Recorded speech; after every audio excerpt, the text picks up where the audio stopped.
நீங்கள் ஓரேபுக்கு வந்திருக்கிறீர்களா? Dear beloved, have you come to Mount Horeb? உங்களுடைய வாழ்க்கையிலே ஓரேப் என்கிற அந்த தேவ பர்வதம் என்கிற அந்த தன்மைக்கு நீங்கள் கொண்டு வரப்பட்டு விட்டீர்களா?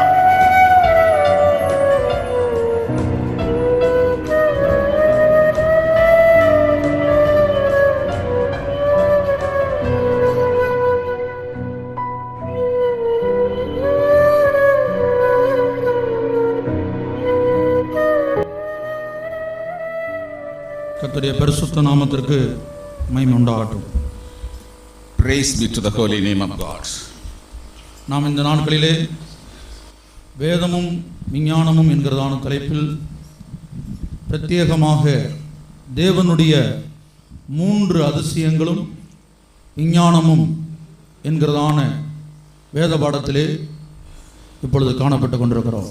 These days we are considering the scriptural Bible study on the topic Bible and science, especially 3 wonders of God and science. வேதமே அதிசயமாக காணப்படுகிறது. The Holy Bible itself is a wonder. நம்முடைய தேவனும் ஒரு அதிசயமானவராக இருக்கிறார். Our God himself is a wonder.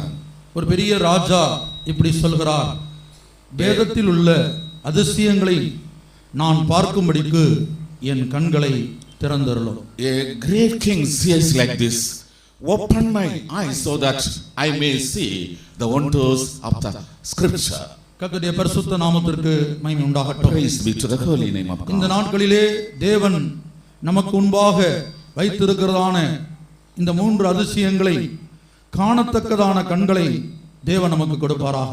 May the Lord grant us eyes to see the 3 wonders that are placed before us these days. யோவேல் தீர்க்கதரிசன புத்தகம் 2ஆம் அதிகாரம் 30ஆம் வசனத்தை நாம் வாசிப்போமாக. The prophetical book of Joel chapter 2 verse 30, let us read.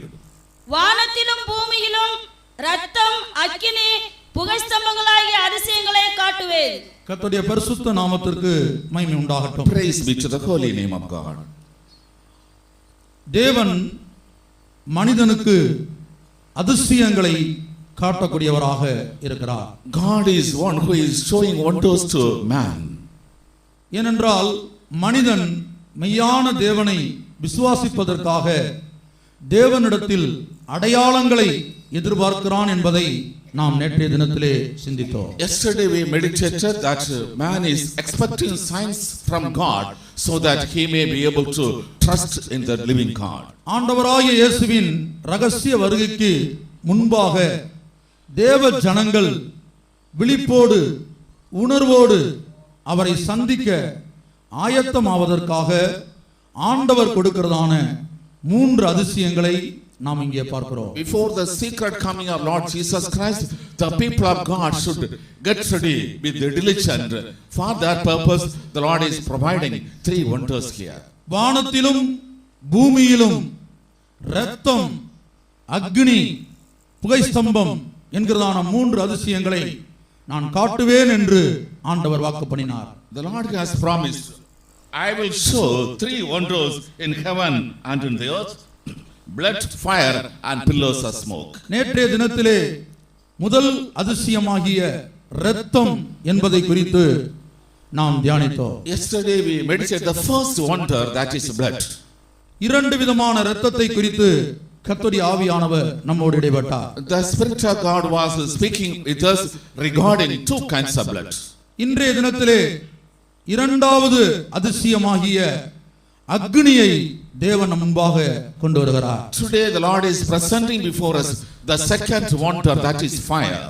இந்த வேத வசனத்தில் வானத்திலும் பூமியிலும் இந்த 3 அதிசயங்களை நான் காட்டுவேன் என்று ஆண்டவர் சொன்னார். In the scripture portion the Lord says, I will show these 3 wonders in the heavens and in the earth.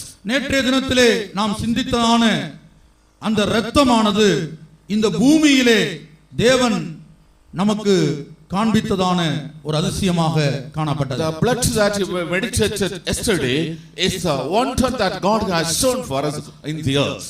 2வது அதிசயமாகிய அக்னியோ வானத்திலே தேவனால் தேவ ஜனங்களுக்கு கொடுக்கப்படுகிற அதிசயமாக இருக்கிறது. The second wonder, fire, is a wonder that is given to the people of God in the heaven.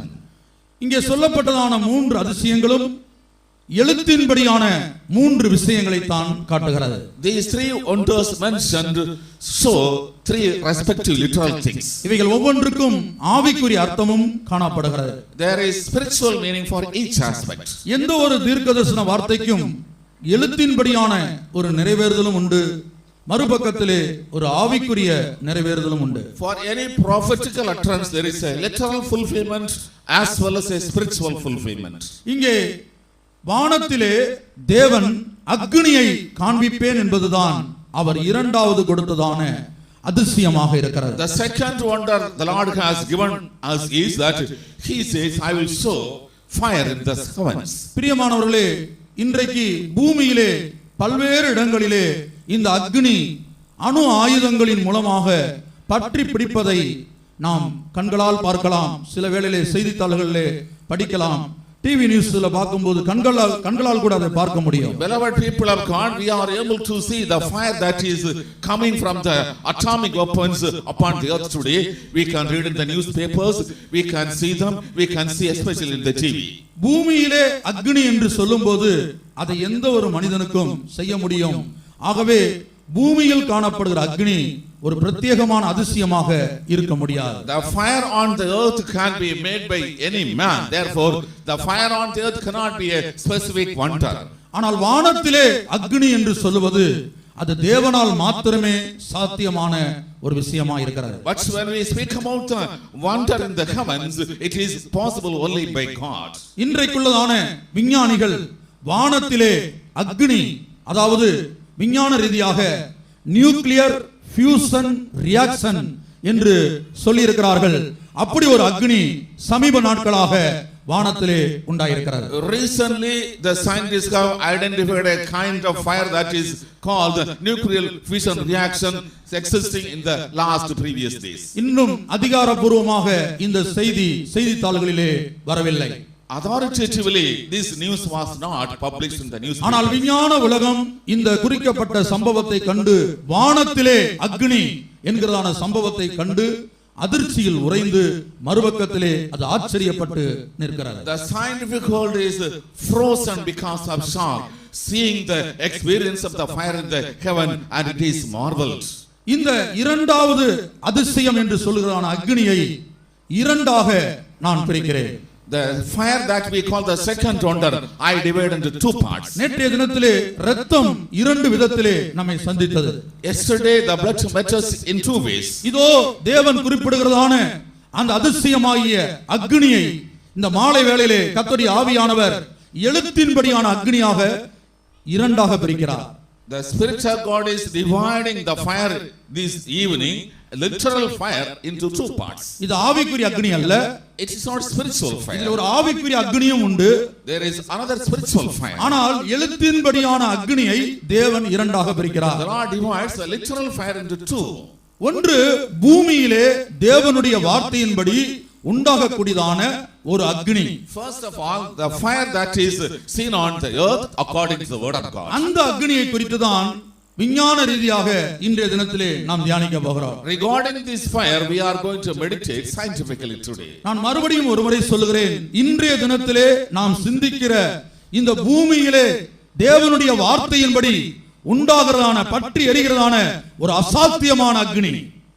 Today I repeat once again, a fire which is a terrible fire which is burning on the earth according to the word of God. ஆண்டவர் வானத்திலும் பூமியிலும் அதிசயங்களை காட்டுவேன் என்று சொன்னதான தேவன் அவர் குறிப்பிடுகிறாரே அக்னி என்கிற அதிசயம், அந்த அதிசயத்தை குறித்து அல்ல இன்றைக்கு நான் உங்கள் முன்பாக வைப்பது. God says, I will show three wonders in heaven and earth, and one among them is fire. Not that fire I am mentioning, but different fire. வானத்திலே அக்னி என்கிறதான அந்த சம்பவத்தை ஆண்டவருக்கு சித்தமானால் நாம் நாளைய தினத்திலே சிந்திப்போம். If it is the will of God, we shall meditate about the fire in the heavens tomorrow.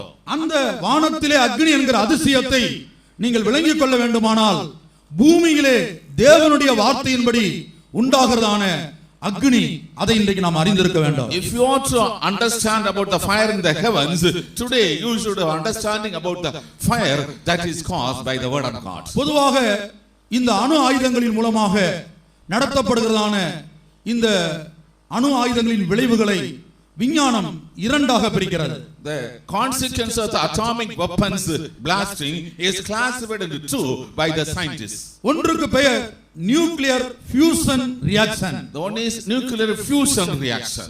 இரண்டாவது nuclear fission reaction. Second is nuclear fission reaction. கர்த்தருடைய பரிசுத்த நாமத்துக்கு மகிமை உண்டாகட்டும். Praise be to the holy name of God.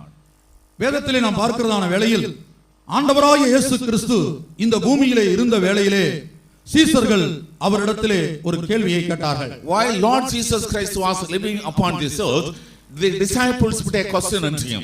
மத்தேயு 24 அதிகாரம் 3 வசனத்திலே நாம் அதை படிக்கிறோம். In Matthew's Gospel chapter 24 verse 3 we read it. பின்பு அவர் ஒலிவமலையின் மேல் உட்கார்ந்திருக்கையில் சீஷர்கள் அவரிடத்தில் தனித்து வந்து, இவைகள் எப்பொழுது சம்பவிக்கும்? உம்முடைய வருகைக்கும் உலகத்தின் முடிவுக்கும் அடையாளம் என்ன? எங்களுக்கு சொல்ல வேண்டும் என்றார்கள்.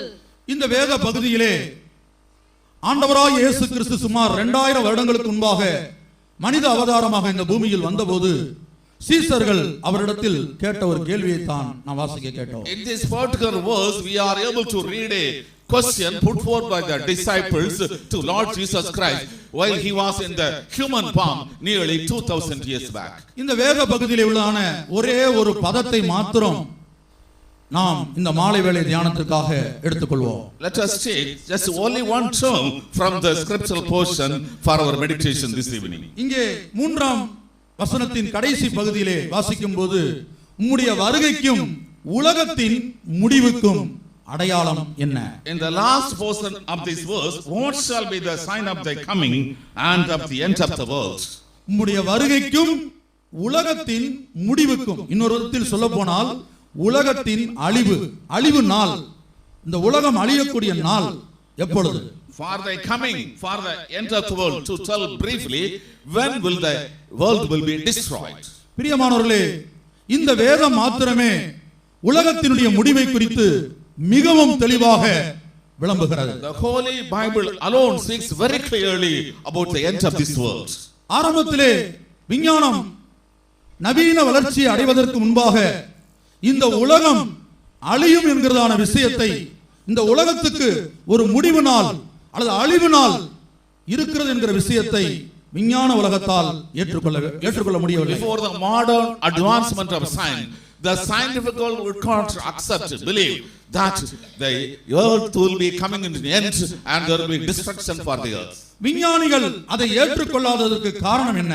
What's the reason the scientists could not accept it? இப்பொழுது ஒரு குறிக்கப்பட்ட விஷயத்திலே ஒரு அழிவு வருகிறது என்று சொன்னால், விஞ்ஞான ரீதியாக தங்களுடைய விஞ்ஞான ஞானத்தை வைத்து அந்த அழிவை பரிகரிக்கக்கூடியதான மற்றொரு வல்லமையை தங்களால் விஞ்ஞானத்தால் கண்டுபிடிக்க முடியும் என்பதை விஞ்ஞானிகள் நம்பிக்கொண்டிருந்தார்கள். If in a particular thing a sort of destruction is coming, the scientific world is able to provide a remedy by the scientific knowledge.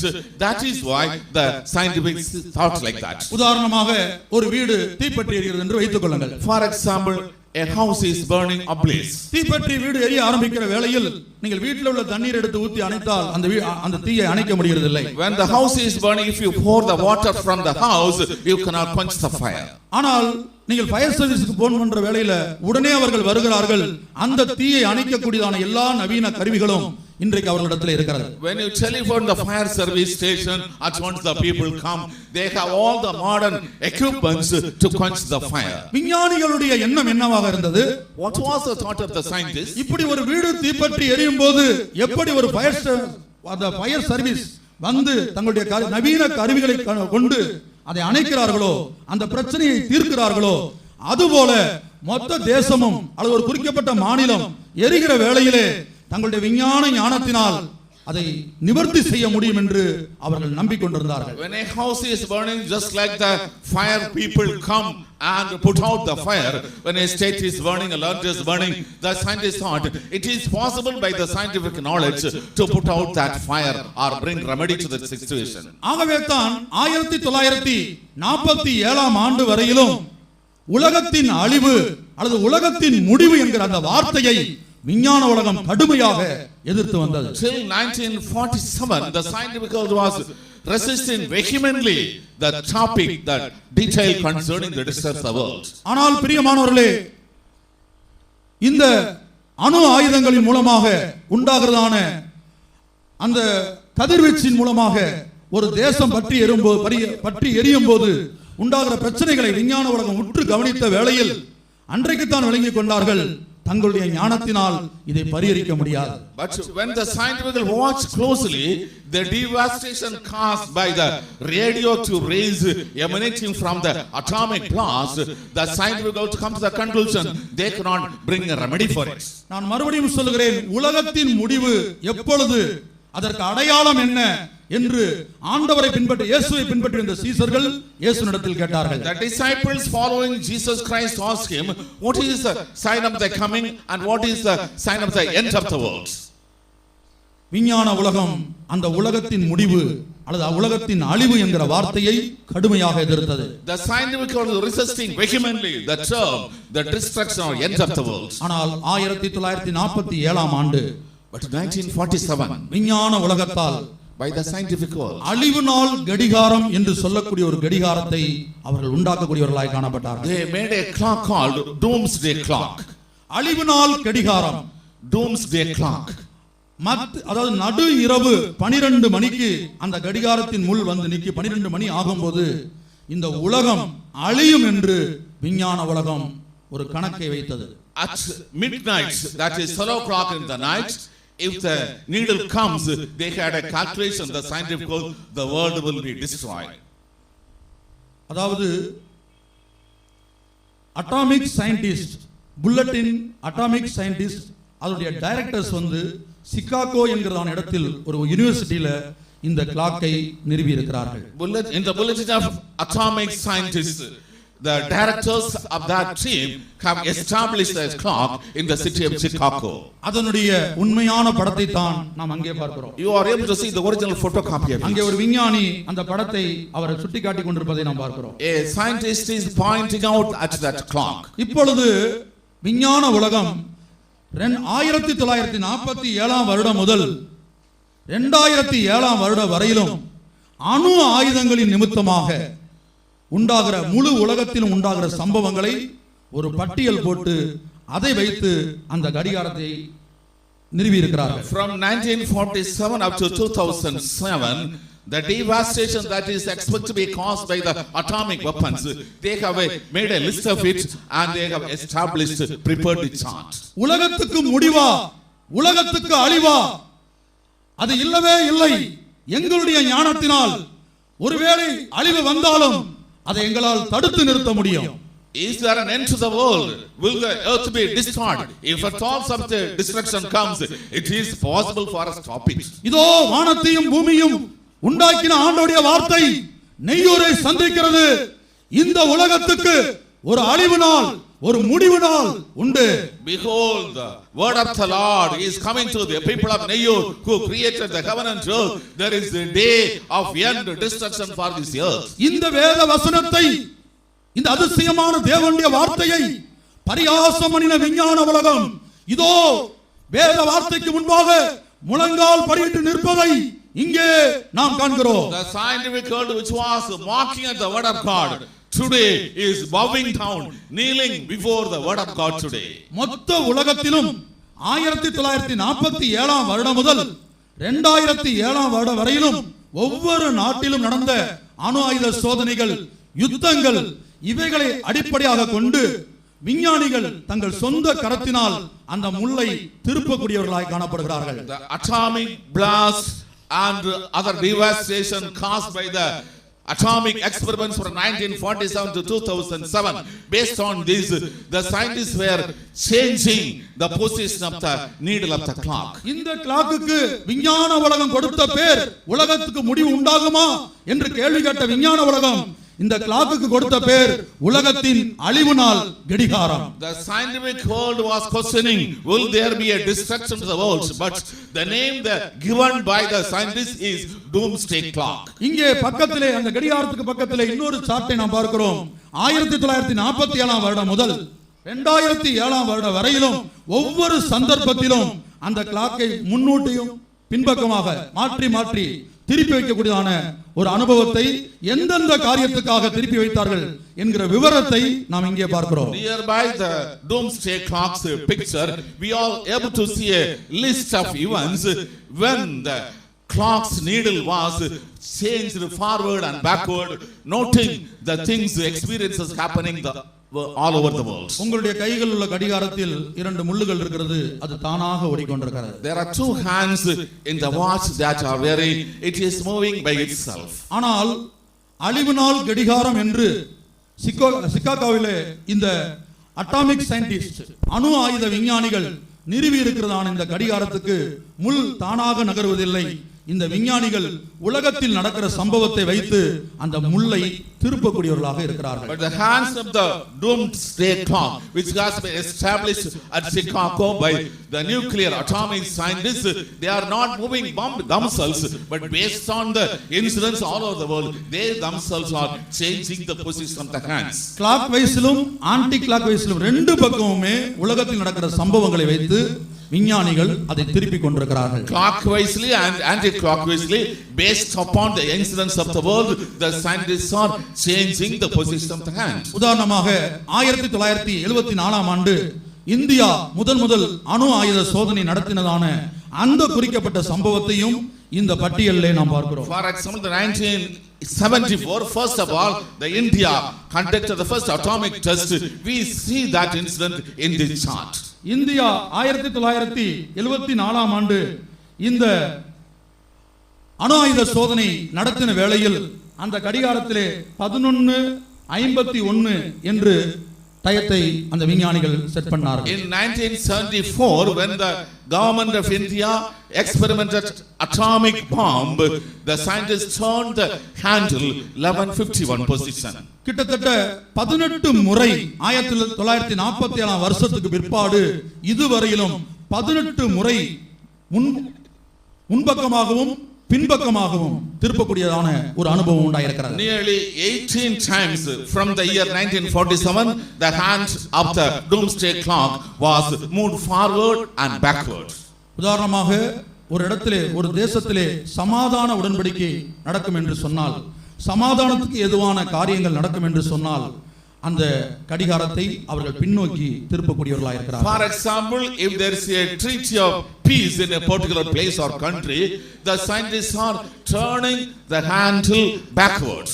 ஆனால் ஒரு வல்லரசு நாடு அணு ஆயுத சோதனை நடத்துமானால் அந்த கடிகாரத்தை முன்பக்கமாக திரும்பக்கூடியதாக இருக்கிறது. But when the superpower is doing an atomic experiment, they are moving the needle or hand forwards. கர்த்தருடைய பரிசுத்த நாமத்திற்கு மகிமை உண்டாகட்டும். Praise be to the holy name of God. இந்த முறைமையும் கூட வேதத்திலே உள்ள தீர்க்க தரிசன வசனங்களை அடிப்படையாக கொண்டுதான் நடைபெற்று வருகிறது. This method is also existing according to the prophetical verses we see in the Holy Bible. உதாரணமாக ஒரு மனிதன் இவர் இருக்கிறார் என்று வைத்துக் கொள்ளுங்கள். இவருக்கு ஒரு மரணம் தேவனால் நிச்சயிக்கப்பட்டிருக்குமானால் அந்த கடிகாரத்தின் முன்பக்கமாக அல்லது 12 நோக்கி போவதற்கு நிலாக இருக்கிறது. For example, if a death has been appointed for him, in his case the handle or hand of the needle is moved towards 12 o'clock. ஒருவேளை இவர் தேவ சமூகத்திலே கண்ணீர் விட்டு கதறி, இப்பொழுது எனக்கு மரிக்க விருப்பமில்லை ஆண்டவரே, எனக்கு உதவி செய்யும், எனக்கு குடும்பத்தில் சில பிரச்சனைகள் இருக்கிறது என்று கேட்பார் என்று சொன்னால், ஆண்டவர் ஒருவேளை இவருடைய மரணத்தை அல்லது இவருடைய முடிவை அல்லது இவருக்கு வர இருந்த அழிவை தள்ளி வைப்பார் என்று சொன்னால் அந்த முள் பின்பக்கமாக திரும்பக்கூடியதாக இருக்கிறது. If at all he sits in the presence of God and prays unto God, Lord, I have such and such problems, I do not want to die at this time. If at all the Lord is answering his prayer, then his lifetime will be extended. Therefore the clock's needle will be put far backwards. வேதத்திலே ஒரு தனிப்பட்ட ஒரு மனிதனுடைய வாழ்க்கையில் தேவன் முடிவை தீர்மானிக்கும் போது அந்த முள் முன்பக்கமாக போகக்கூடியதா இருக்கிறது. In the Holy Bible, when the Lord is deciding the end of a particular person, the hand is moving forwards. ஒருவேளை ஆண்டவர் அவனுக்கு இரக்கம் பாராட்டி அந்த நபருக்கு இரக்கம் பாராட்டி ஆண்டவர் அந்த மரணத்திலிருந்து அழிவிலிருந்து அவரை காப்பாற்றுவார் என்று சொன்னால் அந்த முள் பின்னிட்டு திரும்பக்கூடியதா இருக்கிறது. If the Lord shows mercy upon him and prolongs his lifetime, then the handle is moved backwards. இந்த அழிவு நாள் கடிகாரம் என்கிற கடிகாரத்தை ஸ்தாபித்ததான விஞ்ஞானிகள் இதை அடிப்படையாக வைத்துதான் ஸ்தாபித்திருக்கிறார்கள். The doomsday clock has been established by the scientists based upon this particular incident. வேதத்திலே ஒரு நபருடைய முடிவை குறித்து எழுதப்பட்டிருக்கிறது.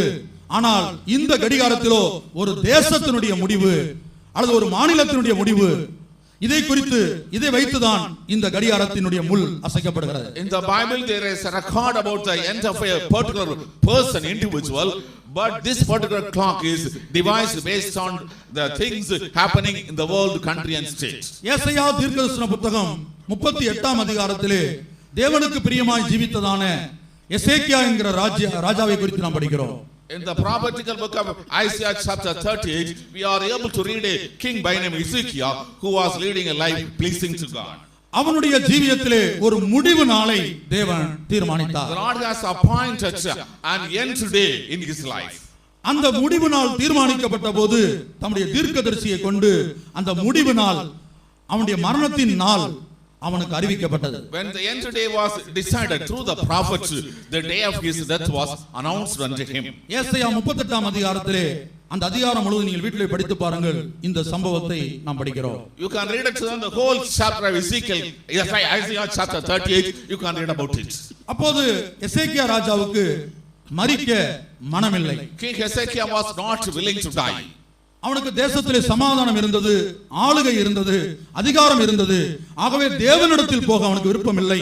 தன்னுடைய குடும்பத்தோடு மனைவி பிள்ளைகளோடு இந்த பூமியிலே இருக்க அவன் விரும்பினான். There was peace in the world, in his country there was rulership, therefore he was not willing to die. He wanted to continue to live with his wife and children. இன்றைக்கும் கூட முழு உலகத்திலும் நாம் கணிப்போம் என்று சொன்னால் மனிதனுக்கு மரணத்தை சந்திக்க, முடிவை சந்திக்க விருப்பம் இல்லாமல் இருக்கிறது. If we consider the condition of the world all over, we can see man is not at all willing to die.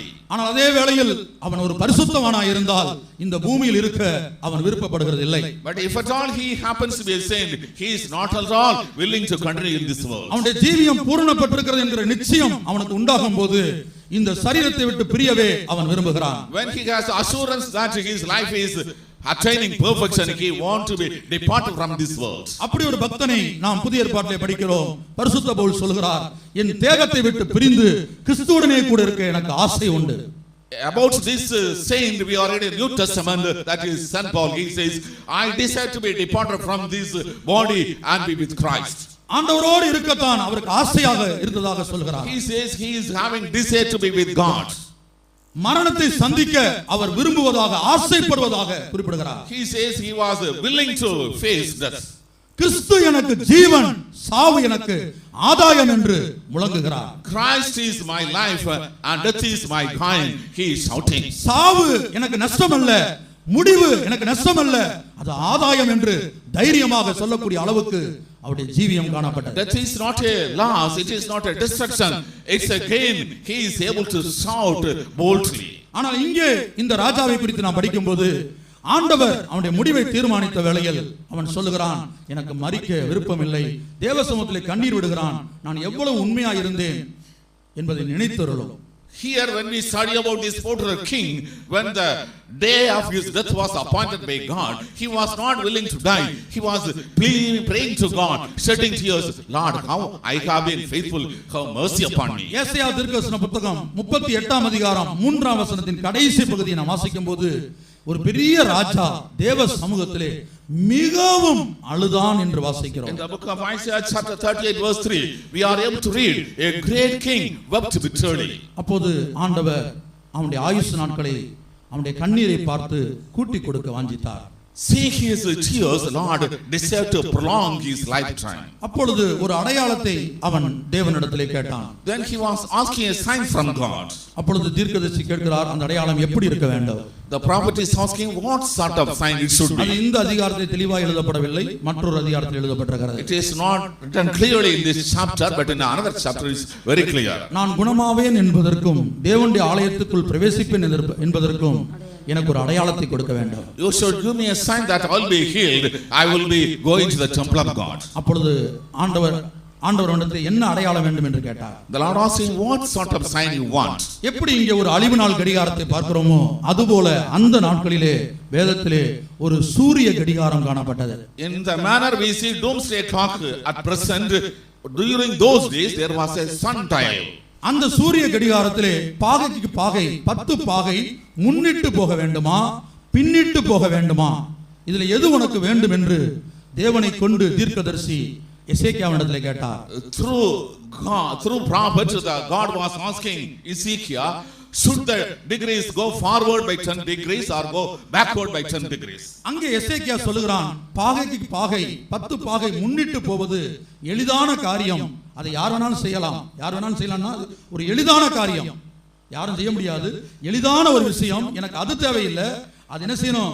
ரிவர்ஸ்ல பின்னிட்டு 10 பாகை திரும்ப வேண்டும். But the king Ezekiel says going forward by 10 degrees is easier thing, even though it cannot be done by everyone, but I want it should go backward by 10 degrees. பிரியமானவர்களே, அந்த அவனுடைய கண்ணீர் ஜெபத்துக்கு இறங்கின தேவன் அந்த சூரிய கடிகாரத்தில் 10 பாகை பின்னிட்டு திரும்பும்படியாக செய்தார். The Lord who had mercy upon the tears of the king, he commanded so that the 10 degrees went backward in the sundial of August. இதனுடைய ஆவிக்குரிய அர்த்தம் என்ன? What's the spiritual meaning? அவனுடைய முடிவு நாள் தீர்மானிக்கப்பட்டது. His end day was decided. அவன் தேவ சமூகத்திலே ஜெபித்தான். But he prayed in the presence of God. மறுபடியும் ஆண்டவர் ஆயுசு நாட்களை கூட்டி இந்த உலகத்திலே ஜீவிக்க அனுமதி கொடுத்தார். God prolonged his lifetime and permitted him to live in this world. ஆகவே அந்த முள் பின்னிட்டு திரும்பினது. Therefore the hand needle was moved backward. அந்த சூரிய கடிகாரத்திலே பாகைக்கு பாகை 10 பாகை பின்னிட்டு திரும்பினது. In the sundial there was a movement of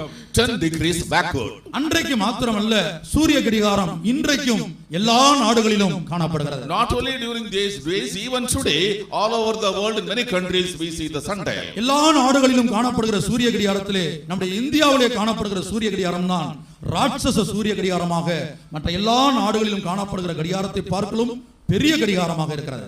Among the sundials all over the countries of the world, the sundial in our India is a gigantic one.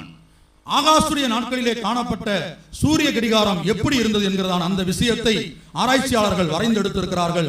மாத்திரமல்ல, ஒவ்வொரு நாடுகளிலும் India முதற்கொண்டு இன்றைக்குள்ள சூரிய கடிகாரத்தினுடைய உண்மையான படத்தை தான் நாம் அங்கே பார்க்கிறோம். In what manner the sundial was existing at the time of King Ezekiel, the scientists, the people have drawn a diagram of it. Not only that, we are able to see the models of the various sundials prevailing all over the world. கர்த்தருடைய பரிசுத்த நாமத்திற்கு மகிமை உண்டாகட்டும். Praise be to the holy name of God. பிரியமானவர்களே, இதை அடிப்படையாக வைத்துதான் 2 முக்கியமான விஞ்ஞானிகள் 1947 ஆண்டிலே அழிவு நாள் கடிகாரம் என்கிறதான இந்த கடிகாரத்தை நிறுவி இருக்கிறார்கள். Based on this idea, 2 important scientists established in the year 1947 a clock called the doomsday clock. கர்த்தருடைய பரிசுத்த நாமத்திற்கு மகிமை உண்டாகட்டும். Praise be to the holy name of God. இனி வேத வசனத்தின்படி, கர்த்தருடைய வார்த்தையின்படி இந்த உலகத்திலே அக்னி எப்படி பற்றி எரிய போகிறது? According to the word of God, how the fire will be burning upon this world. 2 பேதுரு 3ஆம் அதிகாரம் 10ஆம் வசனத்தை வாசிக்கும்போது, In 2 Peter chapter 3 verse 10 we read, கர்த்தருடைய நாள் இரவிலே திருடன் வருகிற விதமாய் வரும், அப்பொழுது வானங்கள் மடமட என்று அகன்று போம், பூதங்கள் வெந்து உருகி போம், பூமியும் அதிலுள்ள கிரியைகளும் எரிந்து அழிந்து போம். கர்த்தருடைய பரிசுத்த நாமத்திற்கு மகிமை உண்டாகட்டும். Praise be to the holy name of God. பிரியமானவர்களே, இந்த உலகத்துக்கு ஒரு முடிவு இருக்கிறதா?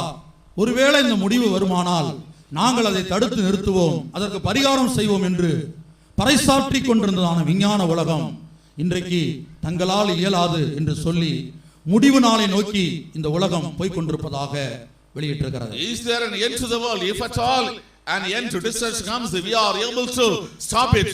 The scientific world was saying boldly, but now it has come to the conclusion, nobody can stop it. The world is moving towards destruction. இந்த கடிகாரத்திலே நள்ளிரவு 12 மணி ஆகும்போது இந்த உலகத்துக்கு முடிவு வரும் என்று வேதம் அல்ல, இந்த படத்தின்படி விஞ்ஞானிகள் சொல்லிக் கொண்டிருக்கிறார்கள். According to this diagram, the scientists predict when the hand comes to turn in the night, the world will come to an end or the world will be destroyed. ஆனால் 2007 வருடத்திலே இப்போ இந்த கடிகாரத்தின் முள் இன்னும் 5 நிமிடம் மாத்திரம் தான் இருக்கிறது. In 2007, the hand is just prior to 10. இன்றைக்கு அந்த அழிவு நாள் கடிகாரத்தின் முள் 11:55 நடுராத்திரி 11:55 நின்று கொண்டிருக்கிறது. Today the handle of the doomsday clock is standing 11:55. 5 நிமிடத்திற்கு 11:55க்கும் 12க்கும் எவ்வளவு தூர இடைவெளி உண்டோ? What's the distance interval between 11:55 and 12?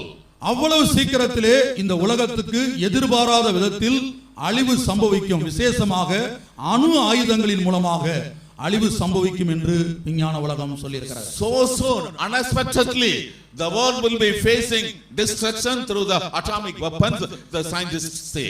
இதை விஞ்ஞான உலகம் சொல்வதற்கு முன்பாகவே படிப்பறிவில்லாத பேதுரு அப்போஸ்தலனை கொண்டு ஆண்டவர் தீர்க்க தரிசனமாக 2 பேதுரு 3ஆம் அதிகாரம் 10ஆம் வசனத்திலே சொல்லியிருக்கிறார். In 2 Peter chapter 3 verse 10, through illiterate apostle Peter, the Lord has foretold about this incident even before the identification by the scientists. அங்கே பூதங்கள் என்கிறதான ஒரு வார்த்தையை குறித்து நாம் படிக்கிறோம். We come across a term elements. தமிழிலே பூதங்கள் என்று எழுதப்பட்டிருக்கிறது. பூதங்கள் என்று சொல்லும்போது மற்ற ஜனங்கள் சிந்திப்பது போல அது பிசாசுகளை குறிப்பது அல்ல. In Tamil the word used is பூதங்கள், as other people think it does not relate to demons. ஆங்கிலத்திலே எலமெண்ட்ஸ் என்றும் கிரேக்க பாஷையிலே ஸ்டோய்க்கியோன் என்றும் எழுதப்பட்டிருக்கிறது. In English it is elements and in Greek it is stoikio. இந்த வசனத்தை குறித்து அதிகமாக நான் சொல்ல விரும்பவில்லை, ஏனென்றால் பல்வேறு இடங்களில் அதை பேசி இருக்கிறோம். I do not want to explain detail about this verse because I spoke in various places. இந்த கடிகாரத்தை அவர்கள் எதை அடிப்படையாக வைத்து இன்றைக்கு நிறுவி இருக்கிறார்கள் என்பதை நிரூபிக்கும்படியாகத்தான் ஒருமுறை கூட இந்த வசனத்தை நான் எடுக்கிறேன். Based upon which the scientists have erected this clock, to prove it I want to quote once again this verse. இந்த பட்டியலிலே 1947ஆம் வருடம் முதல் 2007ஆம் வருடம் வரை உலகத்தின் பல்வேறு முக்கிய நாடுகளை இந்த பட்டியலிலே பார்க்கிறோம். இவையெல்லாம் அணு ஆயுத சோதனை நடத்தின சம்பவங்களை குறித்தவைகளாக இருக்கிறது. From 1947 to 2007 we are able to see the names of various countries in the list. They are the countries which conducted atomic experimentation. பிரியமானவர்களே, இந்த வேதத்திலே இந்த வசனத்திலே வானங்கள் என்கிற வார்த்தை கிரேக்க பாஷையிலே யுரேனஸ் என்று எழுதப்பட்டிருக்கிறது. The term that is used in these heavens is in Greek language Uranus. யுரேனியத்தை மார்டின் ஹெயின்ரிச் கிளாஃபோர்த் என்கிறதான ஒரு விஞ்ஞானி முதலாக கண்டுபிடித்தார். First of all, a scientist by name Martin Heinrich Clafford identified this. 1789ஆம் ஆண்டுதான் முதலாக யுரேனியம் கண்டுபிடிக்கப்பட்டது. First of all, in 1789 uranium was invented. இங்கே பேதுரு அப்போஸ்தலன் பூதங்கள் என்று சொல்லுவது யுரேனியத்தையும் இன்னும் மற்ற எரிந்து உருகக்கூடிய வேறு சில பூதங்களையும் குறிக்கிறது. What Saint Peter refers to here in Tamil as பூதங்கள், it refers to uranium and the other elements which has the capacity to burn. Uranium என்கிற வார்த்தை எப்படி வந்தது? How the term uranium came into existence?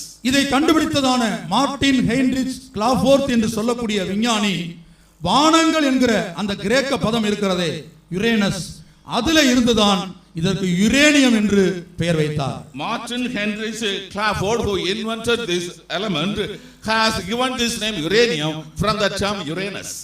பிரியமானவர்களே, இந்த uranium கண்டுபிடிக்கப்பட்ட போது அது எரிந்து பேதுரு அப்போஸ்தலன் சொல்வது போல எரிந்து உருகும் என்றோ இந்த மொத்த பூமியையும் அழிக்கக்கூடிய சக்தி அதற்கு உண்டு என்பதை விஞ்ஞான உலகம் ஏற்றுக்கொள்ளவில்லை. When the element was identified, the scientific world would not accept, believe, just foretold by Saint Peter, it has the capacity to burn or it will melt and destroy the world. 1789ஆம் ஆண்டு இது கண்டுபிடிக்கப்பட்டிருந்தாலும் In 1789 it was identified. 1933 ஆண்டுதான் இந்த யுரேனியத்தை நியூட்ரான்களை செலுத்தி பிரிக்க முடியும் என்பதை Leo C லியார்ட் Henrik Fermi என்ற இரண்டு விஞ்ஞானிகளும் கண்டுபிடித்தார்கள். In 1933 only two scientists, Leo C. Billiard and Heinrich Fermi, I have found out that through neutrons it is possible to split it. Nuclear chain reaction, அதாவது அணுகுண்டுகள் தயாரிக்கிறதான முறைமையை இந்த யுரேனியத்திலிருந்து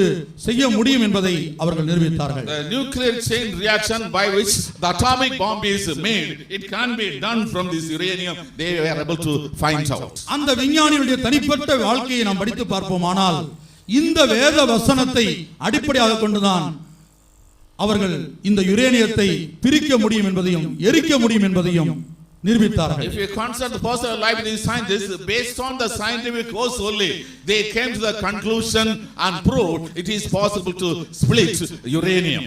இந்த யுரேனியம் கண்டுபிடிக்கப்பட்ட போது அது இந்த மொத்த பூமியையும் அழிக்கக்கூடிய சக்தி உள்ளது என்பதை விஞ்ஞான உலகம் மறுதலித்து வந்தது. The scientific world was denying the fact when uranium was identified, it is possessing the power to destroy the whole earth. தேவனுடைய வார்த்தை சொல்லுகிறது, பூதங்கள் எரிந்து உருகும் போது பூமியையும் அதன் கிரியைகளையும் சுட்டரிக்கும்.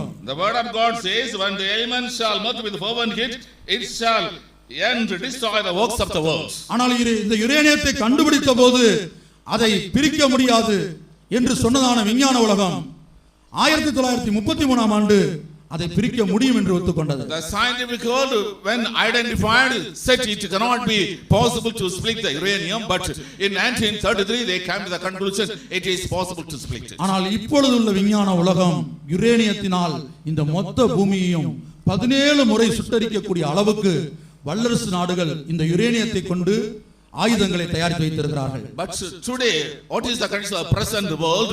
Through uranium the superpowers have manufactured atomic bombs which have the capacity to destroy the earth 17 times. இப்படி ஒவ்வொரு நாடும் இந்த யுரேனியத்தை கொண்டு அணு ஆயுத சோதனை நடத்தினான சம்பவத்தை தான் இந்த சார்ட்ல நாம் பார்க்கிறோம். இதை வைத்துதான் அந்த கிளாக்குடைய முள் திருப்பப்பட்டு கொண்டிருக்கிறது. Each country is doing atomic experiment using the uranium. That is what is depicted in the chart and what that is responsible for the establishment of the clock. உலகத்துக்கு முடிவு எப்போது என்று சீசர்கள் இயேசுவினிடத்தில் கேட்டார்கள். The disciples of Jesus Christ, when is the end of this world? உலகத்துக்கு முடிவா? அது இல்லவே இல்லை, எங்கள் ஞானத்தால் நாங்கள் தடுத்து நிறுத்துவோம் என்று சொன்ன விஞ்ஞான உலகம். Is there an end to the world? By our wisdom we will stop it. The scientific world was telling it. இன்றைக்கு அழிவு நாள் என்கிறதான ஒரு நாள் உண்டு என்பதை ஏற்றுக்கொண்டு அதற்குரிய கடிகாரத்தையும் அவர்கள் நிறுவி இருக்கிறார்கள். They have accepted a day that is doomsday and they have erected a clock showing it. இப்படி யுரேனியத்தினால் இப்படி ஒரு அழிவு சம்பவிக்கும் என்கிற முடிவுக்கு விஞ்ஞான உலகம் கடந்து வர முக்கியமான சில சம்பவங்கள் இந்த பூமியிலே நடந்தது. Certain important incidents took place in the world by which the scientific world came to the conclusion it is possible to destroy gold through uranium. Uranium இரண்டு வகைப்படுகிறது. ஒன்று டிப்ளீட்டட் யுரேனியம், இன்னொன்று enrich uranium. Uranium is of two kinds. One is depleted uranium, the other is enriched uranium. இந்த யுரேனியத்தை அடிப்படையாக வைத்துதான் gulf வாரே நடந்தது. Based on this uranium only Gulf War took place. அதுவும் கூட வேதத்திலே தீர்க்க தரிசனமாக எழுதப்பட்டிருக்கிறது. It is also written prophetically in the Holy Bible. முதலாக டிப்ளீட்டட் யுரேனியத்தை அமெரிக்கா பயன்படுத்தி ஜப்பான்ல இரண்டாம் உலகப் போரின் சமயத்தின் போது லிட்டில் பாய் ஃபேட்மேன் என்றதான இரண்டு குண்டுகளை போட்டது. During the Second World War, using depleted uranium, the country of America drops two bombs in Japan, the little man and fat man. இரண்டாவதாக 1986 ஆண்டு ரஷ்யாவிலே செர்னோபில் என்கிறதான இடத்தில் ஒரு பவர் பிளான்ட் விபத்துக்குள்ளானது. இந்த நியூக்ளியர் பவர் பிளான்ட் விபத்துக்குள்ளானது. In 1986 in the country Russia, in a place called Chernobyl, an atomic plant was facing a danger. கர்த்தருடைய பரிசுத்த நாமத்துக்கு மகிமை உண்டாகட்டும். Praise be to the holy name. இன்றைக்கு வரைக்கும் அந்த குறிக்கப்பட்ட இடத்துக்குள் ஒரு மனிதரும் நுழைய முடியாத அளவுக்கு இதனுடைய ரேடியேஷன்ஸ் அந்த பகுதியை சுற்றி கொண்டிருக்கிறது. Even today nobody is able to go by that side area, surrounding area. To that extent the radioactive rays are roaming about. மூன்றாவதாக சமீபத்தில் நடந்ததான கல்ஃப் வாரிலும் அதுக்கு முந்தின வாரிலும் அமெரிக்கா இந்த depleted யுரேனியத்தை பயன்படுத்தினது. Thirdly, during the recent Gulf War and the war that took place prior to it, America used the atomic bombs made of uranium. பிரியமானவர்களே, பூதங்கள் எரிந்து உருகி பூமியும் அதில் உள்ள கிரியைகளையும் சுட்டரிக்கும். The elements shall melt with fervent heat and destroy the earth and works thereof. இந்த தேவனுடைய வார்த்தை விஞ்ஞான உலகத்துக்கு ஒரு காலத்திலே பரியாசமாய் காணப்பட்டது. Once upon a time this scriptural verse was a thing of mockery to the scientific world. அன்றைக்கு பரியாசம் பண்ணினான விஞ்ஞான உலகம் இன்றைக்கு இந்த தேவனுடைய வார்த்தையை பரியாசம் பண்ண கூடுமோ? The scientific world which was mocking the word of God on that day, is it possible to mock it today? அழிவு நாள் என்று ஒரு நாள் உண்டு என்று விஞ்ஞான உலகம் தீர்மானிக்க காரணம் என்னவென்று சொன்னால், இந்த நடந்ததான யுத்தங்களிலே இந்த டிப்ளீட்டட் யுரேனியத்தை பயன்படுத்தின போது அதில் உள்ளதான அந்த ரேடியேஷன்ஸ் 24 பில்லியன் வருஷங்கள் இந்த உலகத்திலே காணப்படுமா? Why the scientific world come to the conclusion that there is a day called doomsday? Because when the atomic experiment is happening, atomic bomb is blasting, the radioactive rays are coming, it is able to roam out for 24 billion years. விஞ்ஞான உலகம் 24 billion வருஷங்கள் என்று சொன்னாலும் வேதத்தின்படி நாம் பார்ப்போமானால் 1000 வருட அரசாட்சியிலே தான் ஆண்டவர் இந்த பூமியை புதுப்பிக்கிறார். Even though the scientific world says 24 billion years, but according to the scriptural version, during the millennial reign only the Lord is renewing the earth. பிரியமானவர்களே, அழிவு நாள் கடிகாரம் என்ற ஒரு கடிகாரத்தை நாம் இங்கே பார்க்கிறோம். Beloved people of God, we see a clock called doomsday clock here. உலகத்தின் முடிவுக்கு அடையாளம் என்ன? What's the sign for the end of this world? இந்த வார்த்தைகளை பரியாசம் பண்ணின அத்தனை பேரும் இன்றைக்கு பயத்தோடும் நடுக்கத்தோடும் ஜீவித்துக் கொண்டிருப்பதை நாம் பார்க்கலாம். All the people who are mocking this word is living today with fear in these days. நேற்றைய தினத்திலே இந்த நம்முடைய மத்திய அரசாங்கத்திலே மிகவும் பவர்ஃபுல் போஸ்ட்ல காணப்பட்ட ஹோம் மினிஸ்டர், உள்துறை அமைச்சர் சிவராஜ் பாட்டீல் இன்றைக்கு மினிஸ்டராக இல்லை. Yesterday, what happened in our government of India, Sivaraj Patil, who was a powerful home minister during the past days, is not having the portfolio today. ஒரு சில இரவுகளிலே அவருடைய பதவி பறிக்கப்பட்டிருக்கிறது. Within a few nights, his portfolio was taken up. அவருடைய பதவி பறிக்கப்படின government போறதுக்கு 6 மாசம் தான் இருக்கிறது. Just 6 months for this government to come to an end. அவருடைய பதவி போகும் என்று அவர் எதிர்பார்த்திருக்க மாட்டார். He did not expect that he will lose his post. அதற்கு காரணம் என்ன? What's the reason for it? அந்த மத்தேயு 24ஆம் அதிகாரத்திலே கீழே நாம் வாசிக்கிறோம், ஆவியின் கூட்ட பகுதியில் கூட அதை நாம் கேள்விப்பட்டோம். ஜனத்துக்கு விரோதமாய் ஜனமும் ராஜ்யத்துக்கு விரோதமாய் ராஜ்யமும் எழும்பிக் கொண்டிருக்கிறது. In Matthew's Gospel chapter 24 we read about it. When we are getting to we heard about it. One nation against nation, people against people are rising. மனிதன் மிருகத்தை போல மாறி எந்தவித ஈவு இரக்கம் இல்லாமல் ரயில்வே ஸ்டேஷன்ல பிரயாணம் பண்ணும்படியாக நின்று கொண்டிருந்த பயணிகளை அந்த மும்பை பட்டணத்திலே அந்த ரயில்வே ஸ்டேஷன்ல சுட்டு கொன்று இரத்த வெள்ளத்தில் கிடக்கிற காட்சியை நோக்கி பாருங்கள். Man is becoming an animal without any mercy or pity. He is killing the people. A innocent boy who is standing at the railway station board and said how fearfully he is shot down. He is in a pool of blood. See that pitiable sight. பூதங்கள் எரிந்து உருகும், வெடிக்கும், பிரிவினை உண்டாகும் என்று சொன்னதான இந்த தேவனுடைய வார்த்தை தேசத்தின் மந்திரியுடைய பதவியை பறித்திருக்கிறது. The elements will split, it will burn, it will destroy. The prophetical word spoken by God has took away the post of a minister. இதோ பிரியமானவர்களே, உங்களுக்கு முன்பாக இனி ஆவிக்குரிய பிரகாரமாக இந்த வசனத்தை கொண்டு நான் பேச போகிறேன். Beloved people of God, I want to share the word of God spiritually. சில வேளை இதை கேள்விப்படும் போது உங்களுக்கு இந்த விஷயங்கள் விளங்காமல் இருக்கலாம். Sometimes when you hear about it you may not understand the meaning of it. இதெல்லாம் தேவைதானா என்று சிந்திப்பவர்கள் நம்முடைய மத்தியில் இருக்கிறார்கள். There are some people who think about it, is it essential for us? ஆனால் தேவனுடைய வார்த்தை விஞ்ஞானத்தை குறித்து பேசும்போது அதை நாங்கள் பேசாமல் இருக்க முடியாது. But when the word of God speaks about science, we can't but speak about science. எத்தனையோ 1000 வருடங்களுக்கு முன்பாகவே பேதுரு அப்போஸ்தலன் இந்த விஞ்ஞானத்தையும் யுரேனியத்தையும் குறித்து பேசி இருக்கிறார். Thousands of years back Peter the apostle spoke about science and uranium. இன்றைக்கு இந்த பூதத்தின் நிமித்தமாக ஒரு மந்திரியுடைய பதவி பறிக்கப்பட்டிருக்கிறது. Today the post of a minister has been taken away through this element. ஆனா அதே வேளையில் சில மாதங்களுக்கு முன்பாக இந்த அரசாங்கமே கவிழக்கூடிய சூழ்நிலை உண்டானது. A few months back this government was about to be toppled down. அதற்கு காரணம் என்ன? What's the reason for it? இந்த யுரேனியத்தை, டிப்ளீட்டட் யுரேனியத்தை அமெரிக்காவிடமிருந்து வாங்கும்படியாக இந்தியா ஒரு ஒப்பந்தம் போட்டிருக்கிறது. India made an agreement in order to buy the depleted uranium from America. இங்கே சிலர் எதிர்த்தார்கள். Some people opposed. அவர்கள் depleted யுரேனியத்துக்கு எதிர்க்கவில்லை. They were not opposing the depleted uranium. ஏனென்றால் அது தேவனுடைய வார்த்தை, ஒருவருக்கும் எதிர்த்து நிற்க முடியாது. Because it is the word of God, nobody can resist it. எதிர்த்த எந்த தலைவனும் யுரேனியத்தை எதிர்க்கவில்லை. The leader who opposed did not oppose uranium. பாராளுமன்றத்திலே எதிர்த்து ஓட்டு போட்ட எந்த எம்பியும் யுரேனியத்துக்கு எதிராக ஓட்டு போடவில்லை. The MPs who were casting votes in the parliament against this agreement were actually not casting against uranium.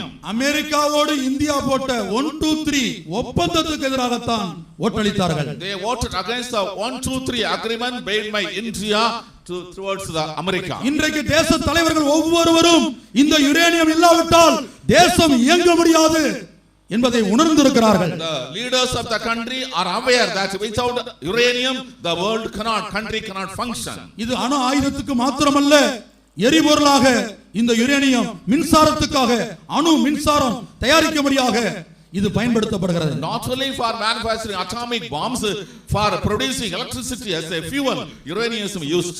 இன்றைக்கு எல்லா நாடுகளும் இந்த யுரேனியத்தை பின்பற்றி போய் கொண்டிருக்கிறது. Today all the countries of the world are following uranium. இங்கே 1947 ஆண்டு முதல் 2007 ஆண்டு வரை உலகத்தின் பல வல்லரசு நாடுகளுடைய பெயரையும் பல குட்டி நாடுகளுடைய பெயரையும் நாம் இங்கே பார்க்கிறோம், இந்தியா உள்பட.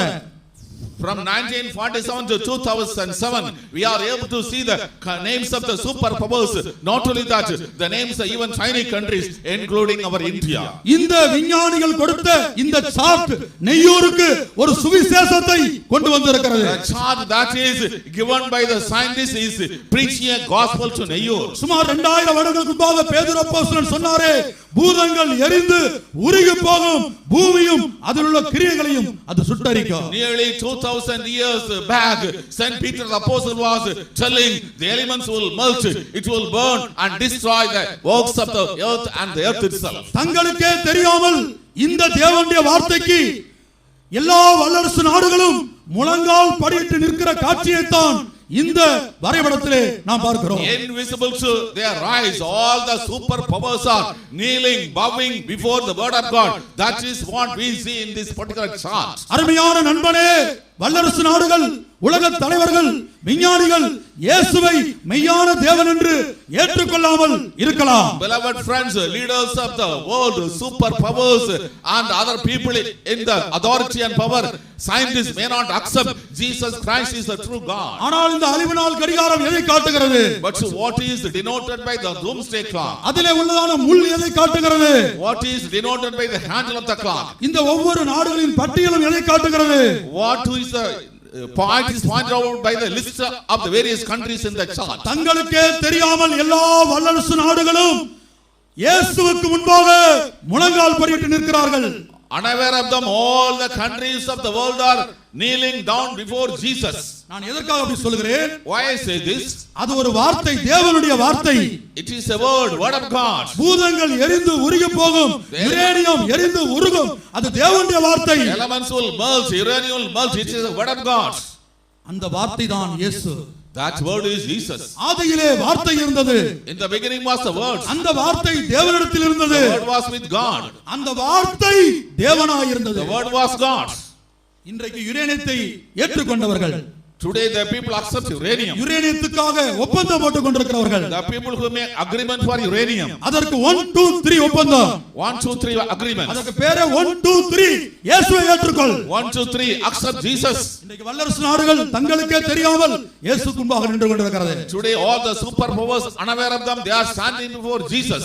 தேவன் சொன்னார், முழங்கால் யாவும் இந்த நாமத்திலே ஒரு நாள் முடங்கும். God spoke, one day all the names will kneel down before this name. நான் பல சந்தர்ப்பத்திலே யோசித்தேன். On many occasions I இந்த thought. வசனத்தை படிக்கும் போது நான் யோசித்தேன். When I read the verse I thought. ஒரு ரட்சிக்கப்படாதவன், Unsaved person. இயேசுவை ஏற்றுக்கொள்ளாதவன், Did not accept அல்லது Jesus. கிறிஸ்தவனாய் அல்லாதவன், Not a Christian. எப்படி அவனுடைய இயேசுவின் நாமத்திலே அவன் முழங்கால் படியிட முடியும்? How he can kneel down before the name of Jesus. நான் பல சந்தர்ப்பத்திலே யோசித்திருக்கிறேன். On many occasions I ஆனால் thought. இன்றைக்கு நான் விளங்கிக் கொண்டிருக்கிறேன். But today I understand. இன்றைக்கு யுரேனியத்தின் முக்கியத்துவத்தை எல்லாரும் அறிந்திருக்கிறார்கள். All people have known the importance of uranium. இன்றைக்கு மின்சார பற்றாக்குறை, Today shortage of electricity. தமிழ்நாட்டிலே மின்சார பற்றாக்குறை. In Tamil Nadu shortage of electricity. கோயம்புத்தூர்ல எத்தனையோ மில்கள் மூடப்பட்டு தொழிலாளர்கள் நடுத்தெருவில் நிற்கிறார்கள். In Coimbatore many mills are not functioning and the laborers are in the middle of the street. ஒவ்வொரு தொழிலாளியும் கேட்கிறார், மின்சாரம் தேவை, மின்சாரம் தேவை,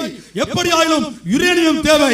Every laborer is asking, we need electricity, we need electricity, we need uranium. இன்றைக்கு யுரேனியத்தை வாங்கும்படியாக இந்திய பிரதமர் சில மாதங்களுக்கு முன்பாக அமெரிக்காவுக்கு போனார். A few months back the Prime Minister of India went to America to buy uranium. அது அமெரிக்காவின் மேன்மை அல்ல. It is not the greatness of America. அமெரிக்காவும் இயேசுவுக்கு முன்பாக முழங்கால் படியிட்டு இருக்கிறது. America has knelt down before Jesus. அமெரிக்காவுக்கு இந்திய பிரதமரை இழுத்த வல்லமை என்ன? What is the power which has drawn the Prime Minister of India to America? தேவனுடைய வார்த்தையிலே இருக்கிற ஜீவன். The life that is in the word of God. தேவனுடைய வார்த்தையிலே இருக்கிற வல்லமை. The power that is in the word of God. ஒவ்வொரு நாட்டின் தலைவர்களையும் யுரேனியத்தை தேடி ஓட வைத்திருக்கிறது. All the country leaders of the country are running towards seeking uranium. இந்த வார்த்தைக்கு வார்த்தை இன்றைக்கு விஞ்ஞான ரீதியாக நிரூபிக்கப்பட்டிருக்கிறது. Scientifically this verse has been fulfilled verbatim. பிரியமானவர்களே, Beloved, இதோ அந்த வார்த்தை behold this இந்த word மாலை வேளையில் in this evening உங்களை தேடி வருகிறது.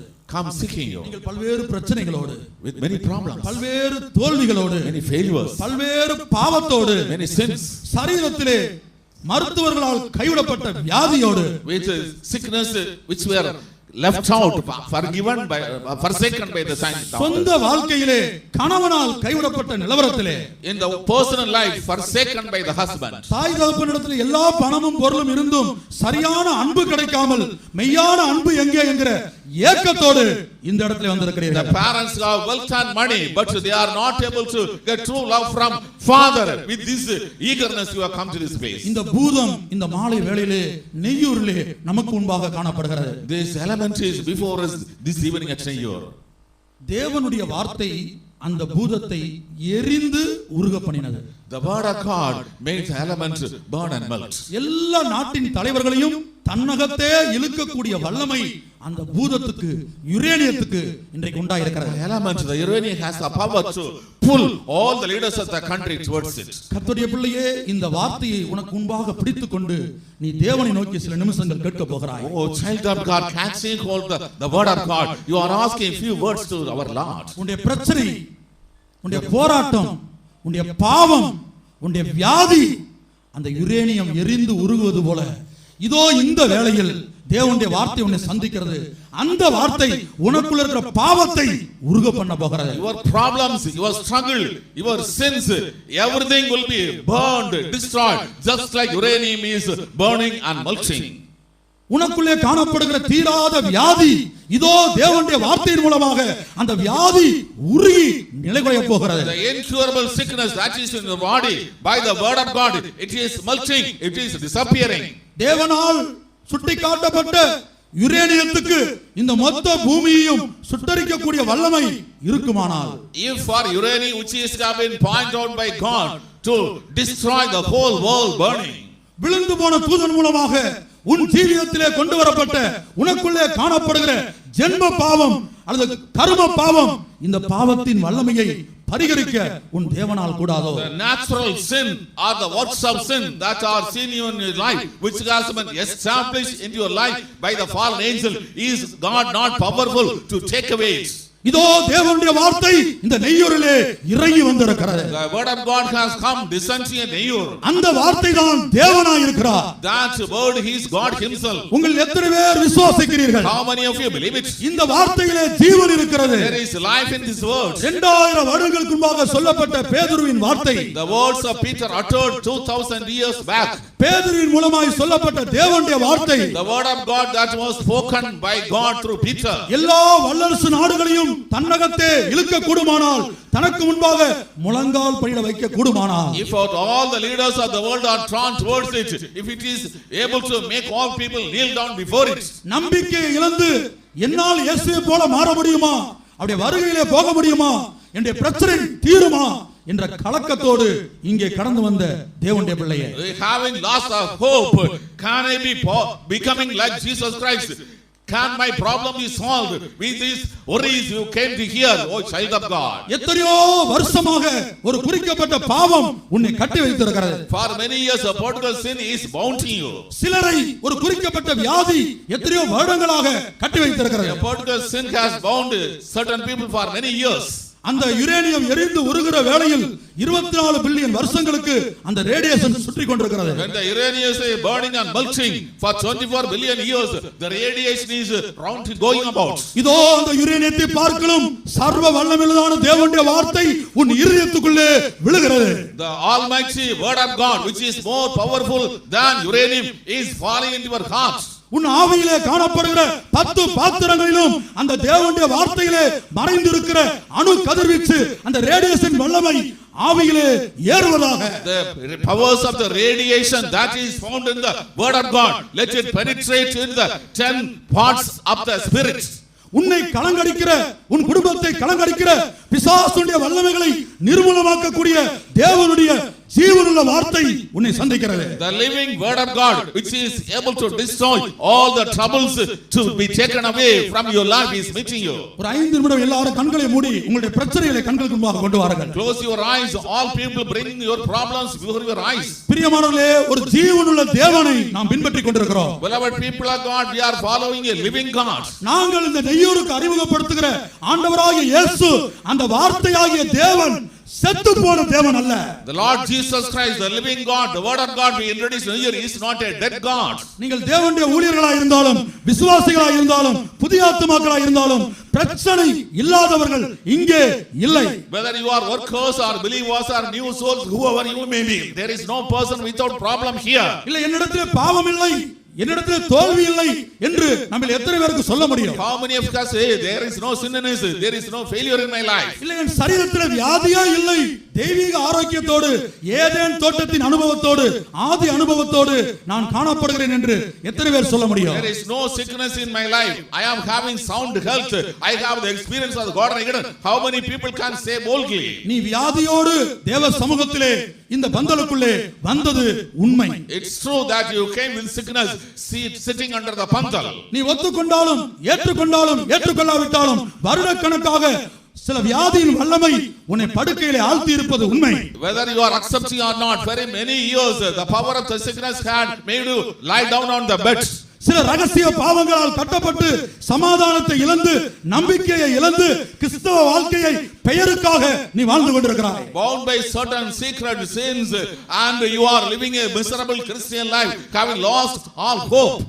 நாங்கள் அறிவிக்கிற வார்த்தை இந்த நெய்யூரை மாத்திரமல்ல மொத்த உலகத்தையும் பற்றி எரியக்கூடிய அளவுக்கு அந்த அணு கதிர்வீச்சு ரேடியேஷன்ஸ் தேவனுடைய வார்த்தையிலே காணப்படுகிற வல்லமை ஒவ்வொரு மனிதருக்குள்ளும் ஒவ்வொரு குடும்பத்துக்குள்ளும் ஏறுவதாக. The word which introduced the penetrating power of the radioactive rays, let it enter into all the people of Neyyur, not only here, let it enter into all the people all over the world. உங்களுடைய பிரச்சனை எதுவா இருக்கட்டும், whatever your problem may be, ஒன்றை மாத்திரம் நிச்சயப்படுத்திக் கொள்ளுங்கள். make certain one thing. தேவனால் சிருஷ்டிக்கப்பட்ட ஒரு தூதன், an angel who has been created by God. தேவன் தான் அவருக்கு ஞானத்தை கொடுத்தார். God himself gave him wisdom. தேவன் தான் அவருக்கு அந்த தூதனுக்கு பலத்தை கொடுத்தார். God himself gave the angel strength. தேவன் தான் எல்லாவற்றையும் கொடுத்தார். God provided everything to him. தேவன் ஒரு மனிதனுக்கு கொடுத்து விட்டாலும் பறிக்க மாட்டார். When God gives a thing to a man, he will not take it away. தேவன் அழைத்த அழைப்பும் கிருபை வரங்களும் மாறாதவைகளே. The calling and the gifts that God has given are not changing. தூதன் விழுந்து போன போது அவனுக்கு கொடுத்த பலத்தை ஞானத்தை தேவன் பறித்திருப்பார் என்று சொன்னால் இந்த உலகத்தில் பிரச்சனையே இல்லை. When the angel was fallen, if at all the Lord has taken away the strength and wisdom to given to him, there is no problem in this world. அந்த தூதன் விழுந்து பிசாசாய் மாறின போது தேவன் தனக்கு கொடுத்த அந்த ஞானமும் விழுந்து போனது, அந்த பலமும் விழுந்து போனது. அதை தவறாக பயன்படுத்தி மொத்த உலகத்தையும் கட்டி வைத்திருக்கிறான். When the angel was fallen, the strength given by God was fallen, and the wisdom given was fallen. Using that strength and wisdom, he has bound the whole world. இல்ல இங்க இருந்து யாருடைய மனசாட்சியா சொல்லக்கூடுமா? Can anybody's conscience say? இயேசு தைரியமாக சொன்னாரே, Jesus spoke boldly. இதோ உலகத்தின் அதிபதி வருகிறான், அவனுக்குரிய ஒன்றும் என்னிடத்திலே இல்லை. Behold, the prince of the world is coming, there is nothing belongs to him. இப்படி எத்தனை பேருக்கு இந்த இடத்துல சொல்ல முடியும்? How many of can so boldly? உங்களுடைய மனசாட்சி அப்படி சொல்ல அனுமதிக்குமா? Will your conscience permit it? உங்களுடைய தனிப்பட்ட ஜீவியத்தோடு கர்த்தருடைய ஆவியானவர் இடைவருகிறார். The spirit of God is dealing in your personal life. உன்னுடைய அவிசுவாசத்தினாலே தான் தேவனுக்கு உன்னுடைய வாழ்க்கையில், உன் குடும்பத்தில், உன் தனிப்பட்ட ஜீவியத்தில் ஒன்றும் செய்ய முடியவில்லை. Because of your unbelief, the Lord is not able to do anything in your personal life and your family life.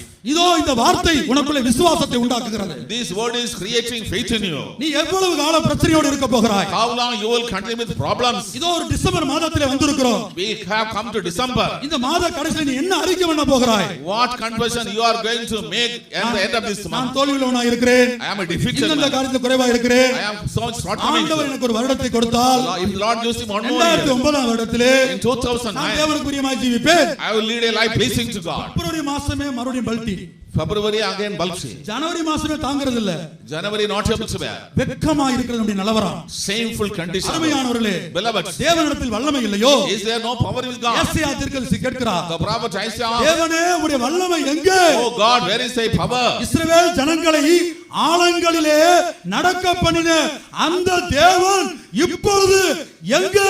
Where is that God who made Israelites to pass through the depth? அடுத்து கேட்கிறார், உம்முடைய மந்தையை சமுத்திரத்திலிருந்து ஏற பண்ணின தேவன் இப்பொழுது எங்கே?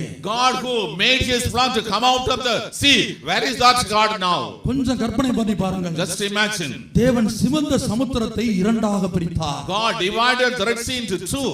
கடல் இரண்டாக பிளந்தது. The sea was divided into two. தேவனால் விடுதலையாக்கப்பட்ட பாவத்தின் வல்லமை, எகிப்தின் வல்லமையிலிருந்து விடுதலையாக்கப்பட்ட ஜனங்கள் ஆடல் பாடலோடு செங்கடலை ஜெயகோஷத்தோடு கடந்தார்கள். The people who were delivered from the bondage, the people delivered from sin, they were able to cross the Red Sea, a shouting and joy. உன்னுடைய ஜீவியத்திலே, உன்னுடைய தனிப்பட்ட வாழ்க்கையிலே, உன்னுடைய குடும்பத்திலே ஜெயகோஷம் இன்றைக்கு உண்டாயிருக்கிறதோ? In your personal life, in your family life, is there shout of victory in your life?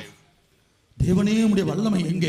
Oh God, where is thy power? பிரியமானவர்களே, தேவன் தம்முடைய ஜனத்துக்காக கடலை இரண்டாக பிளந்தார். Beloved people of God, divided the Red Sea into two for the people. ஒரு வேசி சொல்லுகிறாள், A harlot says, தேவன் உங்களுக்கு செய்த நன்மைகளை நாங்கள் கேள்விப்பட்டபோது, when we heard the good things, the benefits done by God unto you, உங்களுக்காக அவருடைய பலத்த கரம் செங்கடலை பிளந்த வேளையில், when his mighty hand divided the Red Sea, இதோ எங்கள் இருதயங்கள் கரைந்து போயிற்று. our hearts are melted. ஒரு வேசி சொல்லுகிறார், A harlot says, எங்களுடைய இருதயம் கரைந்து போயிற்று. our heart is melting away. இதோ நெய்யூரிலே At Nayyur, தூர இடத்திலிருந்து இந்த வார்த்தைகளை கேட்கிற யாராயிலும் ஒருவர், anybody who is listening the word of God from a faraway place, இந்த பந்தலுக்குள்ளே காணப்படுகிற தேவ ஜனங்களாகிய நமக்கு, we the people of God under this panthal, இந்த வேளையிலே தேவன் செங்கடலை பிளப்பதின் மூலமாக, by dividing the Red Sea at this moment, நெய்யூரிலே காணப்படுகிற பாவிகளின் இருதயங்கள் கரைந்து போவதாக, may the hearts of the sinners in Nayyur be dissolved, melted away.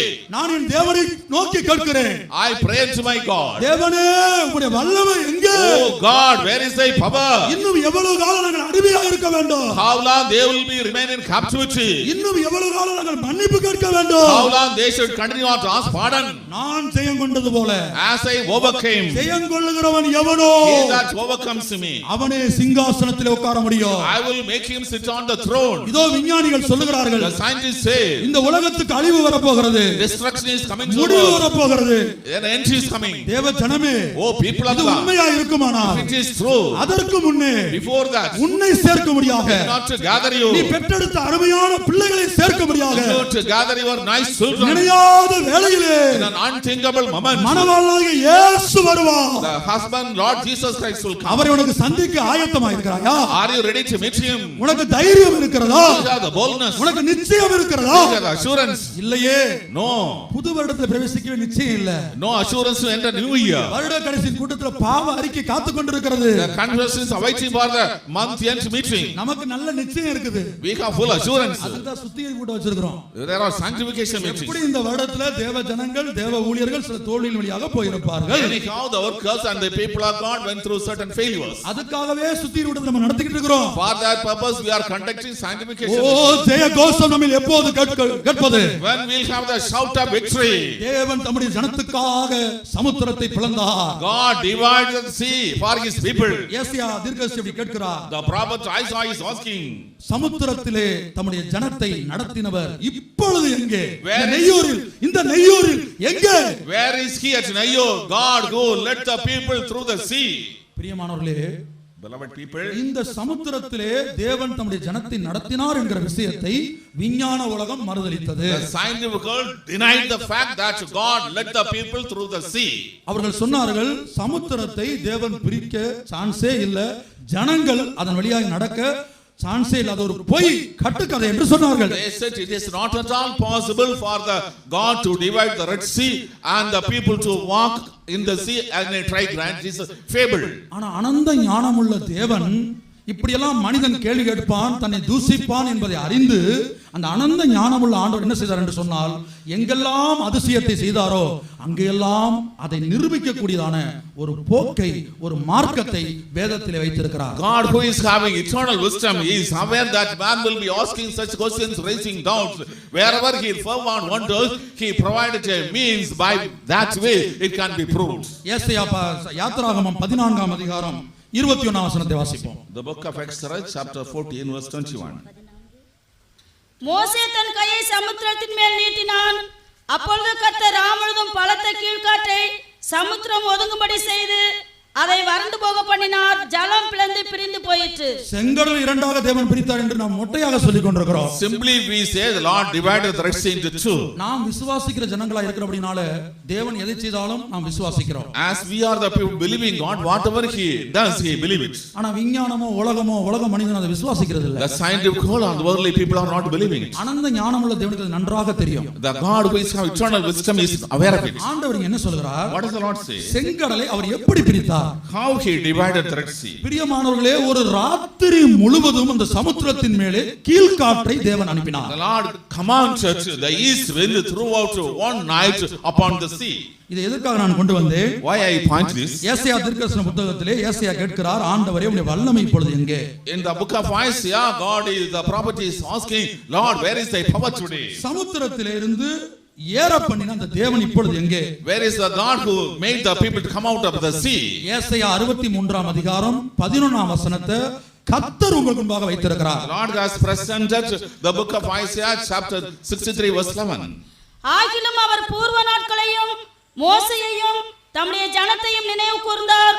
ஆனாலும் அவர்களையும் தமது மந்தையின் மேய்ப்பனையும் சமுத்திரத்திலிருந்து ஏற பண்ணினவர் இப்பொழுது எங்கே? முதல் கேள்வியாக ஏசாயா கேட்கிறார். இந்த பீரியட்ல ஏசாயா பீரியட்ல ஜனங்கள் எல்லாரும் பாவத்திலும் அடிமைத்தனத்திலும் காணப்பட்டார்கள். At this time all the people were in sin and captivity. தேவன் சொல்கிறார், உச்சந்தலை எல்லாம் மொட்டையாயிற்று, அவ்வளவு பாவம்.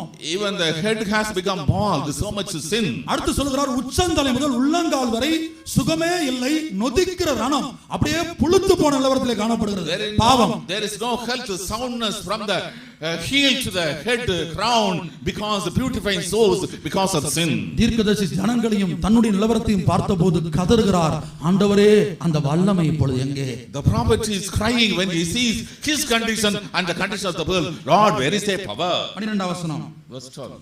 அவர்கள் நடுவிலே தம்முடைய பரிசுத்த ஆவியை இருக்க கட்டளையிட்டு மோசேயின் வலது கையை கொண்டு அவர்களை தமது மகிமையின் புயத்தினாலே நடத்தி தமக்கு நித்திய கீர்த்தியை உண்டாக்க அவர்களுக்கு முன்பாக தண்ணீரை பிளந்து ஒரு குதிரையை வனாந்திர வெளியிலே நடக்கிறது போல அவர்களை இடராதபடிக்கு அவர்களை ஆழங்களில் நடக்க பண்ணினவர் எங்கே? அவர்களை ஆழங்களில் நடக்க பண்ணினவர் எங்கே?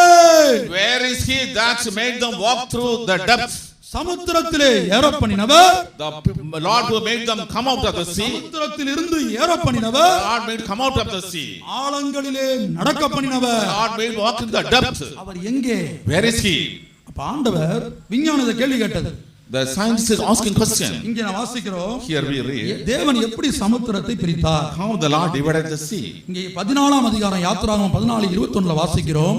சமுத்திரத்தை பிரிப்பதற்கு முன்பாக மோசே என்கிற நடத்திப்புக்காரன் கையை சமுத்திரத்தை நோக்கி நீட்டினான். ஒரு ராத்திரி முழுவதும் கீழ்காற்றை தேவன் கட்டளையிட்டார். In the book of Exodus chapter 14 verse 21, before dividing the Red Sea, the Lord asked Moses to stretch forth his hand. At that time, throughout night, the east wind was blowing. பிரியமானவர்களே, இதை விஞ்ஞான உலகம் கேள்வி எழுப்பினது. Beloved people of God, the scientific world was asking question about it. Florida மாகாணத்திலே காணப்படுகிறதான ஒரு யுனிவர்சிட்டியிலே டோரன் நோஃப் என்று சொல்லக்கூடிய ஒரு விஞ்ஞானி ஒரு செயற்கை சமுத்திரத்தை உண்டாக்கி கீழ் காற்று மூலமான ஒரு காற்றை அதில் வீசும்படி செய்தார். அதனுடைய ஒரிஜினல் படத்தை தான் இங்கே பார்க்கிறோம். Goran Norfield, a scientist in the University of Florida, made an artificial sea and made a east wind flow through it. You are seeing the original chart of it. அந்த விஞ்ஞானியுடைய படத்தை தான் நாம் இங்கே பார்க்கிறோம். You are able to see the picture of the scientist. Doctor Doron Nof, Dr. Noronov, oceanography professor, professor of oceanography. கர்த்தருடைய பரிசுத்த நாமத்துக்கு மகிமை. சமுத்திரத்தை பற்றி ஆராய்ச்சியாளர், The person who is doing research about the oceans. பிரியமானவர்களே, இப்போ சமீபத்திலே செங்கடலிலே இருந்து அந்த பார்வோன் ரதத்தின் சக்கரங்களும் குதிரை எலும்புகளும் செங்கடலிலே சுமார் 2 கிலோமீட்டர் தூரத்துக்கு மனித எலும்புகளும் இப்பொழுது கண்டுபிடிக்கப்பட்டிருக்கிறது. கட்டுக்கதை என்று இந்த உலகம் சொல்லிக் கொண்டிருந்தது. The world was still it's a fable. தேவன் சமுத்திரத்தில் நடக்கவில்லை. God did not walk in the sea. ஜனங்கள் சமுத்திரத்தில் The people நடக்கவில்லை. did not walk in the sea. தேவன் சமுத்திரத்தை பிளக்கவில்லை The Lord did not divide the sea. என்று சொல்லிக் கொண்டிருந்தான விஞ்ஞான உலகம். The scientific world was not telling like that. பிரியமானவர்களே, செங்கடலை ஆராய்ச்சி பண்ணினார்கள் வருடக்கணக்காக.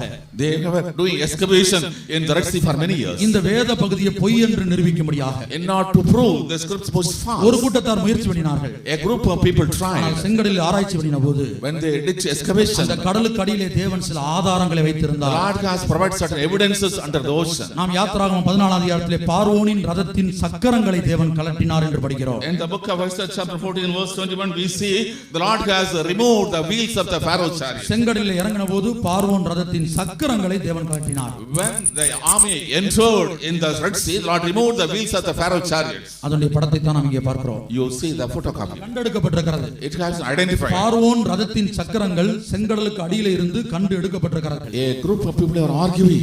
ஆனால் ஒரு கூட்டத்தார் தேவனுடைய வார்த்தை பொய்யா இருக்காது என்பதை நிரூபிக்கும்படியாக பிரயாசப்பட்டார்கள். A group of people made efforts to prove the word of God cannot be false. அப்படி அவர்கள் கடலிலே ஆராய்ச்சி பண்ணின போது When they சுமார் made 2 research கிலோமீட்டர் தூரத்திற்கு for about nearly 2 kilometers, அந்த பார்வோனின் ரதத்தின் சக்கரங்கள் யாத்திராகமம் 14 அதிகாரத்தில் எழுதப்பட்டபடி அந்த ரதத்தின் சக்கரங்களும் குதிரையின் எலும்புகளும் மனுஷ எலும்புகளும் கண்டுபிடிக்கப்பட்டிருக்கிறது. அதனுடைய உண்மையான படத்தை கடலுக்குள் எடுத்த படத்தை தான் நீங்கள் இங்கே பார்க்கிறீர்கள். as written in the book of Exodus chapter 14, the bones of the horses, the wheels of the chariots, the bones of men are seen under the sea. That is you see in this photocopy. சில இடத்திலே உங்களில் சிலர் இதை பார்த்திருக்கலாம்.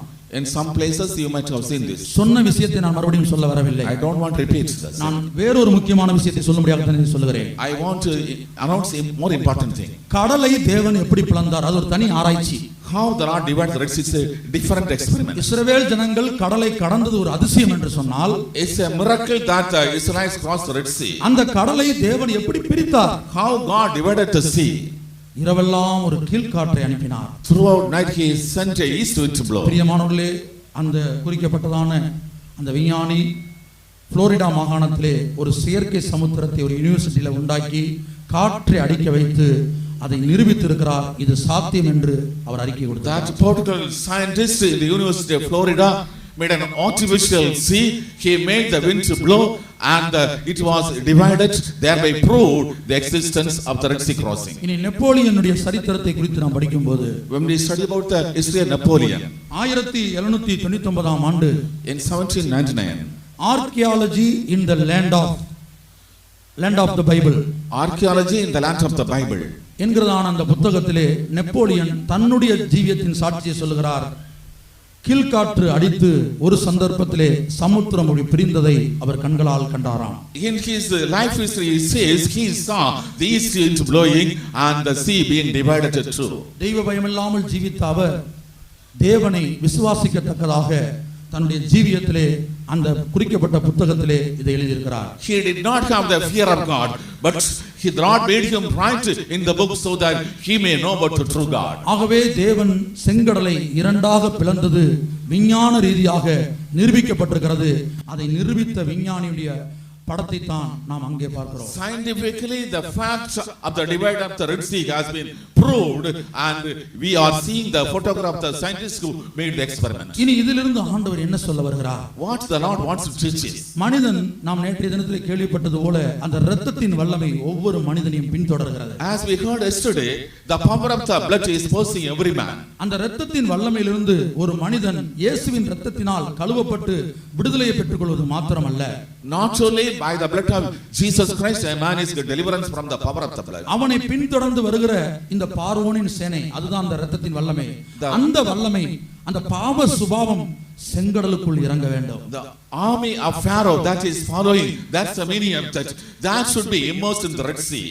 தேவ ஜனங்கள், நீங்கள் ஞானஸ்நானம் எடுத்தவர்களாய் இருந்தாலும் எடுக்காதவர்களாய் இருந்தாலும் சரியாய் கவனிக்கும்படியாக கேட்டுக்கொள்கிறேன். The people of God, whether you are water baptized or not, I request you attend carefully. இன்றைக்கு ஞானஸ்நானம் எடுத்ததான தேவ ஜனங்கள் பலருடைய வாழ்க்கையிலும் தோல்விகள் காணப்படுகிறது. Today in the life of many people who are received water baptism, there are failures. அந்த தோல்விகளுக்கான காரணம் என்ன? What's the reason for the failures? இந்த செங்கடலை பற்றிய சத்தியம் நமக்கு என்ன சொல்லுகிறது? What does the truth about the Red Sea teach us? 1 கொரிந்தியர் 10ஆம் அதிகாரத்தை வாசிக்கும்போது இது ஞானஸ்நான சத்தியத்தை வெளிப்படுத்துகிறது. In 1 Corinthians chapter 10 shows water baptism truth.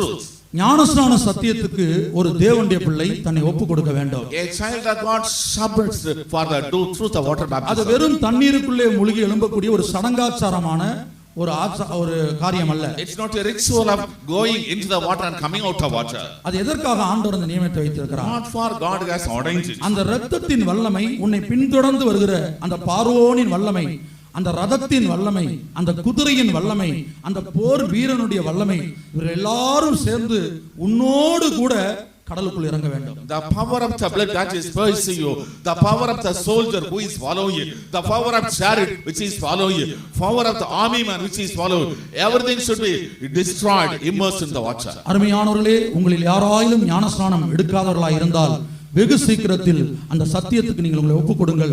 பிதா, குமாரன், பரிசுத்த ஆவியின் நாமத்தினாலே பரிசுத்தவானுடைய கையிலே, அப்போஸ்தலருடைய கையிலே நீங்கள் ஞானஸ்நானத்துக்கு உங்களை ஒப்புக் கொடுங்கள். If anyone is not at water baptized, submit yourself to that truth. Be baptized from the hands of the apostles in the name of God the Father, Son, and the Holy Spirit. ஞானஸ்நானம் எடுத்த பலரும் இன்றைக்கு ஜீவியத்திலே விடுதலை இல்லாமல் பல தோல்விகளோடு பல பாவங்களோடு காணப்பட காரணம் என்ன? Many people who are received water baptism, they are continually with sins and failures and sickness in their life. What's the reason? இந்த செங்கடலின் சத்தியம் என்ன சொல்கிறது? What is the truth of Red Sea teaching us? இஸ்ரவேல் ஜனங்கள் உள்ளே இறங்கினார்கள். Israelites got into the sea. அவர்களை பின்பற்றி அது வெட்டாந்தரையா இருக்கிறதாக எண்ணிக்கொண்டு பார்வோனின் சேனையும் அந்த குதிரையும் குதிரை வீரனும் உள்ளே இறங்கினார்கள். Thinking that it was a track ground, the army of Pharaoh, the horsemen and the chariots entered in. இயேசுவின் இரத்தத்தினால் பாவக்கிரியைகள் மன்னிக்கப்பட்டு கழுவி சுத்திகரிக்கப்படுவது மாத்திரமல்ல, நம்மை தொடர்ந்து வருகிற அந்த பாவத்தின் வல்லமை, பாவ சுபாவத்தின் வல்லமை, அந்த இரத்தத்தின் வல்லமை செங்கடலுக்குள் இறங்க வேண்டும். By the blood of Lord Jesus Christ, not only the sins committed by our sin action are cleansed, but not only that, the natural sin, the power of the blood that is following is to be destroyed. பிரியமானவர்களே, பார்வோனின் ரதம் என்று சொல்வது மனிதனுடைய வாழ்க்கையிலே காணப்படுகிறதான மேன்மை பாராட்டுகிற சுபாவத்தை காட்டுகிறது. The chariots of fire denote the boasting experience that we see in the life of man. ஒவ்வொரு மனிதனுக்குள்ளேயும் இந்த மேன்மை பாராட்டல், இந்த பெருமை காணப்படுகிறது. In the life of everyone there is this boasting, this pride. அந்த நான் என்கிற அனுபவம் காணப்படுகிறது. This experience ego or I. இரண்டாவதாக அந்த குதிரைகளும் இறங்கினது. Secondly, horses also entered. ரதம் சும்மா ஒண்ணு இறங்க முடியாது. குதிரை தான் அந்த ரதத்தை இழுத்து கொண்டு தண்ணிக்குள்ள கொண்டு போனது. Simply the chariots cannot enter.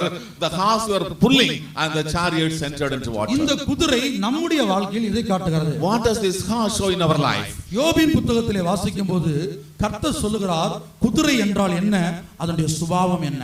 In the book of Job, the Lord says, what is the meaning of horse and what are his characters? அது கர்வம் உள்ளது.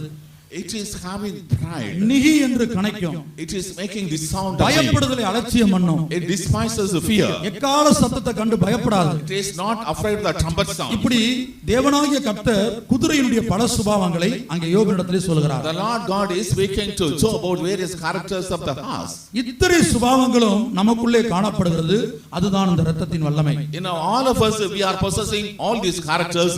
That is the power of that blood. இன்னொரு விதத்தில் சொல்ல போனால் இந்த பார்வோனின் ரதத்தின் வல்லமை, குதிரையின் வல்லமை. Not in other words, the power of the chariots of Pharaoh and the power of the horse. செங்கடலுக்குள்ளே தேவ ஜனங்கள் இறங்கினது நாம் ஞானஸ்நானம் எடுத்ததற்கு அடையாளமாக இருக்கிறது. The people of God descended Red Sea is a type of our water baptism. ஞானஸ்நானம் எடுத்து நாம் எல்லாரும் செங்கடலுக்குள்ளே இறங்கி இருக்கிறோம். We who are water baptized entered into Red Sea. ஆனால் அந்த பார்வோனின் ரதமும் குதிரைகளும் உள்ள இறங்கினா தான் அது அழிக்கப்பட முடியும். But the Pharaoh's chariots and horses to enter in, only then they can be destroyed. destroyed. இன்னொரு விதத்துல நான் சொல்ல போனால் உங்களுக்கு புரியும்படி நீங்க மாத்திரம் ஞானஸ்நானம் எடுத்தா போதாது, உங்களுடைய பாவங்களும் உங்களுடைய பெருமையும் உங்களுடைய கர்வமும் பரியாசம் பண்ணுகிற சுபாவமும் எதிர்த்து நிக்கிற ஆவியும் இதுவும் கூட ஞானஸ்நானம் எடுக்க வேணும். Not only you should be water baptized, the characters of your sin, your rebellion, resisting, opposing, all these should be water baptized. இப்ப நான் இவருக்கு ஞானஸ்நானம் கொடுக்கலாம், I may administer water baptism to him. ஆனா இவருக்குள்ள இருக்க கர்வத்துக்கு நான் எப்படி ஞானஸ்நானம் How கொடுக்கறது? I can water baptize the pride in him? அதை இவர் அறிக்கையின் மூலமாக செய்ய வேண்டும். Through confession he should do it. கர்த்தருடைய பரிசுத்த நாமம் உண்டாகட்டும். Praise be to the holy name of God. அது எப்படி என்று சொன்னால், How is it? இப்பொழுது இந்த செங்கடல் என்று சொல்லுடைய ஆவிக்குரிய அர்த்தம் என்ன? What's the meaning of spiritual meaning Red Sea? அல்லது ஞானஸ்நானம் எடுத்த தேவனுடைய பிள்ளைகள் எங்கே வந்திருக்கிறோம்? Where the water baptized people of God have come. ரோமர் 6ஆம் அதிகாரம் 3ஆம் வசனத்தை வாசிக்கும் போது கிறிஸ்துவின் மரணத்துக்கு உள்ளே நாம் வந்திருக்கிறோம். In Romans chapter 6:3 we have come into the death of Christ. ஞானஸ்நானம் பெற்றவர்கள் எத்தனை பேரோ, Whoever received water baptism, ஞானஸ்நானம் பெற்ற நீங்கள் அத்தனை பேரும் all the people who are water baptized, இஸ்ரவேல் ஜனங்களாவது எழுத்தின்படியான சமுத்திரத்துக்கு உள்ளே வந்தார்கள். the Israelites came to the literal Red Sea. பார்வோனின் ரதத்தின் பிடியிலிருந்தும் குதிரையின் பிடியிலிருந்தும் அந்த சமுத்திரம் அவர்களை பாதுகாத்தது. The Red Sea delivered them from the clutches of the army of Pharaoh and the horses and chariots. ஆனால் ஞானஸ்நானம் பெற்ற நாம் அனைவரும் எழுத்தின்படியான சமுத்திரத்துக்குள் அல்ல, அதை பார்க்கலும் எவ்வளவோ கோடி மடங்கு வல்லமை வாய்ந்த கிறிஸ்துவின் மரணத்துக்கு உள்ளே வந்திருக்கிறோம். We who are water baptized have not into the experience of Red Sea, but in the death of Jesus Christ, which is many more times, crores times powerful than this experience. இப்ப இந்த convention முடிந்து உங்களை யாராவது ஞானஸ்நானம் எடுக்க விரும்புறீங்களா என்று நான் கேட்கவில்லை. I am not asking if anyone is desiring to be water baptized after the convention is over. உன்னை தொடர்ந்து வருகிற இரத்தத்தின் வல்லமையிலிருந்து, வியாதியின் வல்லமையிலிருந்து, மரணத்தின் வல்லமையிலிருந்து நீ தப்பிக்கும்படியாக கிறிஸ்துவின் மரணத்தின் வல்லமைக்குள்ளே வர உனக்கு விருப்பமா? From the escape from the power of the blood that is follow you, from the power of the sin that is follow you, from the power of sickness that are you willing to be united, identified with the death of Christ? ரோமர் 6ஆம் அதிகாரம் 3ஆம் வசனத்தை வாசிப்போம். Romans chapter 6 verse 3. கிறிஸ்து இயேசுவுக்குள்ளாக ஞானஸ்நானம் பெற்ற நாம் அனைவரும் அவருடைய மரணத்திற்குள்ளாக ஞானஸ்நானம் பெற்றதை அறியாமல் இருக்கிறீர்களா? அவருடைய மரணத்துக்குள்ளாக Into his death. இஸ்ரவேல் ஜனங்கள் எழுத்தின்படியான சமுத்திரத்துக்குள்ளாக இறங்கினார்கள். Israelites entered the literal sea. அந்த சமுத்திரம் தேவ ஜனங்களை பாதுகாத்தது. அவர்களை பின்தொடர்ந்து வந்த இரத்தத்தின் வல்லமை அந்த பார்வோனின் வல்லமையை அழித்தது. That sea protected the people of God. In the meantime, it destroyed the army of Pharaoh which followed them. நான் இப்பொழுது கேட்கிறேன், எழுத்தின்படியான சமுத்திரத்துக்கு எழுத்தின்படியான இஸ்ரவேல் ஜனங்களை பாதுகாக்கக்கூடிய வல்லமை இருந்திருக்குமானால், if at all the literal sea possessed the power to protect the literal Israelites, ஞானஸ்நானம் எடுத்த தேவ ஜனமே, உன்னை பின்பற்றி வருகிற வியாதியின் வல்லமை, பாவத்தின் வல்லமை, இரத்தத்தின் வல்லமை, அதன் பிடியிலிருந்து உன்னை காக்கக்கூடிய வல்லமை இந்த இயேசுவின் மரணத்துக்கு இல்லையோ? oh water baptized people of God, I am asking this question, is not the blood of Lord Jesus Christ, the death of Lord Jesus Christ possessing the power to deliver you from the clutches of the power of the blood that is following you, the power of the sickness that following you, the power of the sin that is following you? தேவன் உனக்கு முன்பாக ஒரு கேள்வி வைக்கிறார். தேவன் உனக்கு முன்பாக ஒரு கேள்வி வைக்கிறார். God puts a question before you. பதிலை நீதான் சொல்ல வேண்டும். You should give the answer. எழுத்தின்படியான சமுத்திரத்துக்கு, Literal sea, எழுத்தின்படியான இஸ்ரவேல் ஜனங்களை literal Israelites, காப்பாற்றக்கூடிய வல்லமை, the power to protect, மறுபக்கத்திலே on the other அந்த side, பார்வோனின் வல்லமையை அழிக்கக்கூடிய வல்லமை the power to destroy the power of Pharaoh. இருந்திருக்குமானால், If it possessed, ஞானஸ்நானம் பெற்ற தேவ ஜனமே, இன்னும் எத்தனை வருட காலம் நம்ம அடிமையா இருக்க போகிறோம்? water baptized people of God, how long you will be in captivity? இன்னும் எத்தனை வருடம் பாவ அறிக்கையை பண்ணி கொண்டிருக்க போகிறோம்? How long we are going to continue confession of sins? இன்னும் எத்தனை வருடம் வியாதினால் கட்டப்பட்டிருக்க போகிறோம்? How long we will be bound by the power of sickness? இதோ கிறிஸ்துவின் மரணம் இந்த 2ஆம் நாள் கூட்டத்திலே இந்த பந்தலுக்குள்ளே இறங்கி வந்திருக்கிறது. On the second day meeting, the death of Christ has entered on this pandal. நேற்றைக்கு இயேசுவின் இரத்தம் இந்த நெய்யூரை சந்தித்தது. Yesterday the blood of Jesus met in Ayyur. இந்த 2ஆம் நாள் கூட்டத்திலே இயேசுவின் மரணம், கிறிஸ்துவின் சிலுவை மரணம் இதோ இந்த நெய்யூருக்கு இறங்கி வந்திருக்கிறது. On the second day, the death of Jesus, the death of crucifixion has descended under pandal. இப்ப ஞானஸ்நானம் எடுத்த நீங்க ஒவ்வொருவரும் ஒரு விசுவாசத்துக்குள்ள வர வேண்டும். All who are water baptized should come into this faith. இப்ப என்னுடைய வாழ்க்கையில நான் ஒரு பயங்கர கோபக்காரன் என்று வைத்துக் கொள்ளுங்கள். In my life, உண்மைதான், கோபக்காரன் என்று வைத்துக் I கொள்ளுங்கள். am a man of anger. இப்ப நான் என்ன செய்யணும்? What should I do? ஆண்டவரே, இந்த கோபத்தின் வல்லமையை பின்தொடர்ந்து வருகிறது. This power of anger is following me. நான் இந்த கோபத்தின் வல்லமையை கிறிஸ்துவின் மரணத்துக்குள்ளே நான் கொண்டு வருகிறேன். I am bringing the power of anger into the death of Christ. Pastor SPNS அவர்கள் சொல்லியிருக்கிறார், ஒவ்வொரு நாளும் அதிகாலையில் இதை செய்யணுமா. Pastor SBNS told every day early in the morning we should do it. ஏனென்றால் தேவன் அக்கிரமத்தின் வல்லமையை அழிக்கக்கூடிய வேளை அதிகாலை வேளை. Early morning is the time when the God is drawing the power of iniquity. அக்கிரமக்காரர் யாவரும் கர்த்தருடைய நகரத்தில் இராதபடிக்கு அதிகாலமே நான் சங்கரிப்பேன். Early morning I will destroy all the workers of iniquity that they are not in the city of God. ஞானஸ்நானம் எடுத்த தேவனுடைய பிள்ளையே, Water baptized people of God. தண்ணீருக்குள்ள முங்கி எழும்பினதோட நான் ஞானஸ்நானம் எடுத்ததை நம்ம சொல்றோம். Simply we entered in the water, come out, we say I am water baptized. ஆனா ரோமர் 6 அதிகாரத்துல வாசிக்கும்போது Romans chapter 6 19ஆம் வசனத்தில் என்ன எழுதப்பட்டிருக்கிறது? verse 19.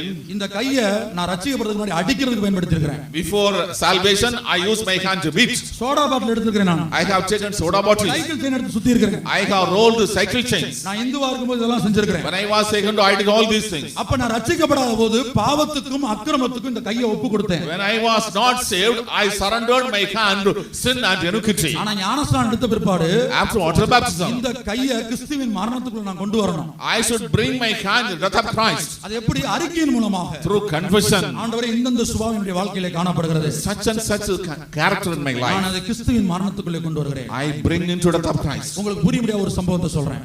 To make you understand one such ஒரு incident. வெள்ளைக்காரன் மரித்து போய் விட்டான். An European died. அவனை குழி தோண்டி புதைக்கிறார்கள்.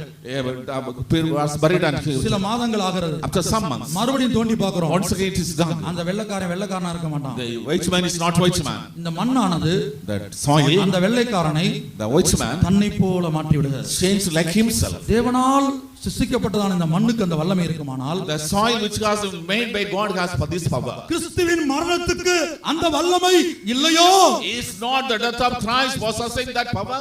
அருமையான தேவனுடைய பிள்ளையே, உன் பலவீனத்தோடு உன்னை அடிமைப்படுத்துகிற அந்த குறிக்கப்பட்ட பாவத்தின் பெயரை எடுத்துக்கொண்டு கிறிஸ்துவின் மரணத்துக்குள்ள வரணும். Beloved child of God, with the weakness, with the sin which is enslaved you, come into the death of Christ. ஞானஸ்நானம் எடுத்தும் இன்றைக்கு ஏன் நம்மால் ஜெயிக்க முடியவில்லை? Even though we are water baptized, why we are not able to overcome? உன்னுடைய சரீரம் மாத்திரம் தான் ஞானஸ்நானம் எடுத்திருக்கிறது. Your body alone is water baptized. அது ஒரு சடங்காச்சாரம் போல சீக்கிரமா எடுத்து விட்டாய். It's a ritual you took soon. ஆனால் ஒவ்வொரு நாளும் Every day, உன்னை பின்பற்றி வருகிற அந்த இரத்தத்தின் வல்லமையை, the blood of the power of the blood which is following you, கசப்பா இருக்கலாம், bitterness, பகையா இருக்கலாம், it's enmity, சண்டையா இருக்கலாம், it's quarrel, புகைப்பிடிப்பதா இருக்கலாம், it's smoking, குடிப்பதா இருக்கலாம், drinking, வேற ஏதாவது ரகசிய பாவங்களா some இருக்கலாம். other secret sin. எதா இருந்தாலும் கவலைப்பட வேண்டாம். Do not be worried, whatever it may be. அந்த கிறிஸ்துவின் மரணத்துக்குள்ள இந்த பாவத்தை கொண்டு வா. You bring that to carry the death of நீ Christ. மாத்திரம் இறங்கினால் போதாது கடலுக்குள்ள. Not only simply you are entering the sea. பார்வோனின் ரதமும் இறங்கணும், குதிரையும் இறங்கணும், குதிரை வீரனும் இறங்கணும். The chariots of Pharaoh, horse and horsemen should descend. அப்பதான் உனக்கு அந்த சமுத்திரம் விடுதலையை கொடுக்கும், உன் சத்துருவை அதை அழிக்கும். Only then the sea can give you deliverance, the sea can destroy them. ஆவிக்குரிய பிரகாரமாக Spiritually, சமுத்திரத்தை பார்க்கிற எத்தனையோ கோடி கோடி கோடி மடங்கு கிறிஸ்துவின் மரணத்துக்கு வல்லமை the இருக்கிறது. death of Christ is having crores and crores more power than the sea. உன்னுடைய குடும்பத்திலே சாபமா? Is there curse in the உன் family? சரீரத்தில் தீராத வியாதியா? Is there incurable sickness in the எத்தனையோ body? பாவத்துக்கு நீ அடிமைப்பட்டிருக்கிறாயா? Are you enslaved to many sins? சில விடுவிக்கப்பட முடியாத சில வல்லமைகள் உன் பிள்ளைகளை பின்தொடர்கிறதா? Certain powers which cannot be delivered, are they following your children? உன் பிரச்சனை எதுவா இருக்கட்டும், Whatever your problem அந்த may be, பார்வோனின் சேனை எதுவா இருக்கட்டும், whatever the chariots of Pharaoh may be, இதோ நெய்யூருக்கு to Neyyur, உருக்குலைந்த disfigured, பார்வோனின் ரதம், the chariots of அந்த Pharaoh, ரதத்தின் சக்கரம், wheels of the அந்த chariots, குதிரையின் எலும்புகள் the bones of the horses, நிகி என்று கனைத்ததே. it is making this nihi noise. நான் நினைக்கிறேன் ஆண்டவர் சொன்னபடி As the Lord spoke, அந்த குதிரை செங்கடல்ல இறக்கும்போது நிகின்னு கணத்துல இறங்கி இருக்கவன என்ன பண்றேன் பாரு. it was யாரை? like, Israel Janangale, Israelites, what I will do unto உன்னை you? என்ன பண்றேன் பாரு. What I will do unto you? குதிரை இறங்கி இருக்கு செங்கடல்ல, The horse entered the Niki sea. என்று கனைத்துக் கொண்டு It இறங்கினது. makes the nice hand entered. நான் ரட்சிக்கப்பட்ட இந்த அனுபவத்தில் வந்தபோது When I came to this salvation, என்னுடைய நண்பர்கள் என்னோட சேலஞ்ச் பண்ணாங்க. my friend challenged with me. நீ ஒரு வாரம் ஸ்மோக் பண்ணாம ஒரு வாரம் குடிக்காம இருந்து பாரு. You remind- மாத்திரைகளை ஏத்துறது. You remain without smoking and drinking for 1 week, inserting this narcotic activities. எத்தனையோ ஆயிரக்கணக்கான பந்தயம் வைத்து நான் ரட்சிக்கப்படாத முன்னாடி தோல்வி அடைந்திருக்கிறேன். On many occasions I had done this kind of thing and defeated. ஆனா ரட்சிக்கப்பட்ட கிறிஸ்துவின் மரணத்துக்குள்ளே வந்தபோது When I was saved, come to the death of Christ, மற்றவர்கள் தோல்வி அடைந்தார்கள். other people were defeated. இந்த கிறிஸ்துவின் மரணம் பாதுகாத்தது. The death of Christ preserved me. அருமையானவர்களே, Beloved, ஞானஸ்நானம் என்று சொல்வது நீங்கள் உங்களை பலர் எடுத்து விட்டாச்சு. Many of you are water baptized. சிலர் இன்னும் எடுக்கவில்லை. Some have not taken நான் it. ரெண்டு கூட்டத்தாரோடும் பேசுகிறேன். I speak to two groups of people. எடுக்காதவர்கள் சீக்கிரமாக இந்த கிறிஸ்துவின் மரணத்துக்குள்ளே கடந்து வாருங்கள். Those who are not water baptized very soon come into the death of Christ. ஆனால் எடுத்தவர்கள், The people who are நீ ஒரு நாள் தோல்வியா இருக்க வேண்டிய அவசியமே இல்லை. no need of leading a defeated life. அப்படி நீ தோல்வியா இருப்பாயானால் கிறிஸ்துவின் மரணம் தோல்வி அடைந்ததற்கு சமமாய் மாறிவிடும். If you remain defeated, it means the death of Christ is defeated. ஆனா இன்றைக்கு நம்ம பலரும் தோல்வியா இருக்கிறோம். But many of us are defeated today. காரணம் கிறிஸ்துவின் மரணத்தை நாம் பயன்படுத்தவில்லை. We are not exercising the power of the death of Christ. ஒரு பெரிய கம்ப்யூட்டர் வீட்ல வாங்கி கொடுத்தாச்சு. A big computer has been purchased given to you. ஆனா வீட்ல உள்ளவங்களுக்கு கம்ப்யூட்டர் ஆபரேட் பண்ண தெரியாவிட்டா என்ன செய்வது? The people do not know how to operate the computer. What's the use of it? ஒரு பிரயோஜனம் இல்ல. There is no use of it. Operate பண்ண தெரியாவிட்டா கம்ப்யூட்டர் வீட்ல இருக்கனால ஒரு பிரயோஜனம் இல்ல. When you are not able to operate the computer, there is no use of computer remaining in the சிலவேளை house. Computer உங்களுக்கு ஆபரேட் பண்ண தெரியலாம். You may know to operate the computer. ஆனா password தெரியாவிட்டா You may not know the password. உள்ள நுழைய முடியாது. You cannot enter in. திட்டத்தனமாக சிலர் நுழைகிறார்கள். அது ரொம்ப ஞானம் உள்ளவர்கள். Stealingly some people enter, they are having lot of wisdom. கிறிஸ்தவ வாழ்க்கையில் Christian life. கிறிஸ்துவின் மரணத்தை குறித்த அறிவு உனக்கு இல்லாவிட்டால், If you do not have a knowledge about the death of Christ, கிறிஸ்துவின் மரணத்துக்குள்ளே புதைந்திருக்கிற அந்த வல்லமையை பற்றிய அறிவு உனக்கு இல்லாவிட்டால், do not have a knowledge about the power of Christ that is hidden in the truth. ஒவ்வொரு வருஷமும் பாவ அறிக்கை தான் நீ பண்ண போகிறாய். Every year you should be making confession of sin. இதோ இந்த கூட்டம் ஒரு ஜெயத்தின் கூட்டமாய் மாறுவதாக. May this meeting become a meeting of victory. ஆண்டவர் உங்களுடைய கண்களை திறக்கிறார். God is opening your eyes. கிறிஸ்துவின் மரணத்துக்குள்ளே தைரியமாய் கடந்து வாருங்கள். Enter boldly in the death of Christ. நீ தனியாக அல்ல, Not separately. உன்னை பின்பற்றி வருகிற பாவம் ஒரு குடிப்பழக்க வழக்கமாய் இருக்குமானால், Perhaps the sin that is follow a drinking habit. ஆண்டவரே குடிப்பழக்க வழக்கத்தை நான் அடிமைப்பட்டிருக்கிறேன். I am enslaved the habit of drinking. நான் தீர்மானிக்கிறேன் ஆண்டவரே. I made a decision. Pavul சொன்னது போல நான் விரும்புகிற நன்மையை செய்யாமல் வெறுக்கிற தீமையை செய்கிறேன். I am not doing the good which I desire. I am not doing the evil thing which நான் I நிர்பந்தமான மனுஷன் ஆண்டவரே. wretched man that I am. நான் இயேசுவின் மரணத்துக்குள்ளே வருகிறேன் ஐயா. I come into the death of Christ இப்படி Lord. சொல்லுங்க. You say, நான் டெய்லி அப்படிதான் ஜனங்களை பழக்க வைக்கிறேன். I am daily giving exercise. அதிகாலை ஸ்தோத்திர ஜெபத்தில் எங்களுடைய ஜனங்களை அப்படிதான் நான் பழக்க வைக்கிறேன். In the early morning, our people are trained in this. எழுத்தின்படியான சமுத்திரத்துக்கு அந்த வல்லமை இருக்குமானால், Literal sea is having the power. எழுத்தின்படியான சமுத்திரத்துக்கு அந்த வல்லமை இருக்குமானால், Literal sea is having that power. எந்த வல்லமை? What power? இஸ்ரவேல் ஜனங்களை பாதுகாத்த வல்லமை, The power to protect Israelites. பின்பற்றி வந்த ரத்தத்தின் வல்லமையை, பார்வோனின் வல்லமையை அழித்த வல்லமை. The power which destroyed the power of Pharaoh, the army of Pharaoh. நீ ஆவிக்குரிய இஸ்ரவேலன். You are spiritual Israelites. நாம் வந்தது சிவந்த சமுத்திரத்தில் அல்ல, Not in the Red Sea. ஞானஸ்நானத்தின் மூலமாக இயேசு நம்மை கிறிஸ்துவின் மரணத்துக்குள்ளே கொண்டு வந்திருக்கிறார். Through water baptism, Jesus has brought us in the death of Christ. கொஞ்ச நேரம் கண்களை மூடுங்கள். Close your eyes for some time. விடுதலை நாளைக்கல்ல. Not to deliverance tomorrow. விசுவாசம் உண்டு. Some have faith. I have உங்களுக்கு faith. விடுதலை நாளைக்கல்ல. Not tomorrow deliverance. இன்றைக்கே ரட்சணிய நாள். Today is a day of deliverance. இப்பொழுது அனுக்கிரக காலம். Today is a time of acceptance. நீ எந்த பிரச்சனையோடு வந்தாயோ, With whatever problem you came. பாவமா இருக்கட்டும், It may be sin. வியாதியா இருக்கட்டும், It may be sickness. இல்ல பொருளாதார கஷ்டமா இருக்கட்டும், Economic problems. எதுவாக இருக்கட்டும், Whatever it might be. ஆண்டவரே Oh Lord. இந்த குறிக்கப்பட்ட பிரச்சனையை From the problem இதுவரை நான் சுமந்து கொண்டிருந்தேன், I am carrying. அல்லது நான் மாத்திரம் உடைய சமூகத்திலே வந்தேன், I alone came to the N presence. பிரச்சனைகளை உமக்குள்ளே கொண்டு வரவில்லை. I did not bring my problem to you. நியாயாதிபதிகள் 11:11 வாசிக்கும் போது, The book of Judges chapter 11 verse 11. யெப்தா தன்னுடைய பலவீனத்தை எல்லாம் கர்த்தருடைய சமூகத்திலே சொன்னான். Jephthah told all his weakness in the presence of God. அவன் யெப்தா கர்த்தருடைய சன்னிதானத்திலே எல்லாவற்றையும் சொன்னான். Jephthah told all his problems in the presence of God. ஒன்றையும் மறைத்து வைக்கவில்லை. He did not hide anything. பிரியமானவர்களே, நான் தெளிவாக மறுபடியும் சொல்கிறேன். I repeat clearly. நீ ஞானஸ்நானம் எடுத்திருக்கலாம். You are water baptized. உன்னை பின்பற்றி வந்ததான அந்த பார்வோனின் ரதம் ஞானஸ்நானம் எடுத்ததா? The Pharaoh's chariot which was followed, did you இதோ water? அந்த நிகி என்று கனைத்ததே, It made the noise calm. பல ஆயிரம் வருடங்களுக்கு முன்பாக நிகி என்று கனைத்ததே, Thousands years back made the noise calm. இந்த இஸ்ரவேலனை அழிக்க போகிறேன் என்று கனைத்துக் கொண்டு செங்கடலிலே இறங்கினதே, It was making the noise calm, say and to destroy Israelites. அந்த நிகி என்று கனைத்த குதிரையின் எலும்பு இந்த இரண்டாம் நாள் கூட்டத்துக்கு நெய்யூருக்கு ஒரு சுவிசேஷத்தை கொண்டு The வந்திருக்கிறது. bones of the horse which made the noise calm have come to Neyyur, bringing a gospel the second day meeting. இதோ அந்த குதிரையின் எலும்பை நாம் இந்த படத்திலே பார்க்கிறோம். We are able to see the bone of the horse in this picture. நான் நிகி என்று கனைத்துக் கொண்டு இறங்கினேன். I made the noise and entered. அந்த ஜனங்கள் எகிப்திலே இருந்தபோது நான் அடிக்கடி அவர்களை அடிமைப்படுத்தினேன். When the people in Egypt, I enslaved them very often. அடிக்கடி பயமுறுத்தினேன். I threatened them very often. அடிக்கடி அவர்களை பார்த்து பரியாசம் பண்ணினேன். I mocked at them very often. அவர்கள் எகிப்திலே இருந்தது போல இருப்பார்கள் என்று எண்ணினேன். I expected they will be just like they were in Egypt. ஆனால் செங்கடலுக்குள் அவர்கள் இறங்கின போது When they enter Red Sea. அவர்கள் சாதாரண எகிப்திலே நான் பார்த்த ஜனம்,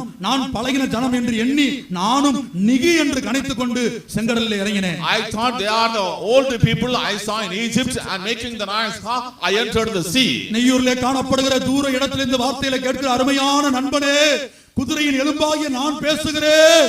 Oh beloved friend who is listening to my word from far off place, I the bone of the horse is speaking unto you. நான் செங்கடலிலே சந்தித்த இஸ்ரவேல் ஜனம் எகிப்திலே சந்தித்த இஸ்ரவேல் ஜனம் அல்ல. The Israelites I met in the Red Sea is not the Israelite I met in the land of Egypt. ஒரு பெரிய வல்லமையை அவர்களிடத்திலே பார்த்தேன். I saw a great power in them. அப்படி ஒரு அனுபவத்தை நாம் வேதத்திலே படிக்கிறோம். In the Bible we read such an experience. மனவாட்டியாகிய சூலமத்தியை குறித்து ஃப்ரெண்ட்ஸ் பார்க்கறாங்க. Shulamite the bride is seen by the companions. சாலமோனுடைய அரண்மனையிலே அவள் சிறை வைக்கப்பட்டிருந்தாள். In the palace of Solomon she was in captivity. அவளுக்கு சில friends கொடுக்கப்பட்டார்கள். Some companions were given to her.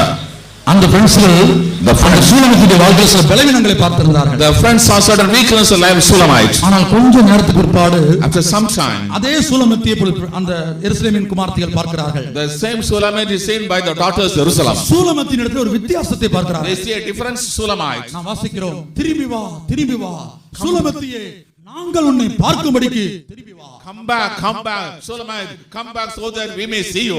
நீங்கள் குடியிருக்கிற இடத்துல, வேலை பார்க்கிற இடத்துல, உங்களுடைய குடும்பத்துல இந்த கன்வென்ஷனுக்கு வருவதற்கு முன்பாக ஒரு ரூபத்தை, ஒரு சுபாவத்தை உங்களை தெரிந்தவர்கள் பார்த்திருப்பார்கள். In your dwelling place, in your working place, in other places, the people who know them, you might have seen a different kind of nature in you. ஆனால் நீ திரும்பி போகும்போது, When you return, கிறிஸ்துவின் மரணத்தின் வல்லமைக்குள்ளே வந்த நபராய் திரும்பி போகிறாய். you should return as a person who has come in the power of the death of Christ. இப்பொழுது எருசலேமின் குமார்த்திகள் அந்த நண்பர்கள் என்ன சொல்கிறார்கள்? What are the friends of the daughter of Jerusalem say?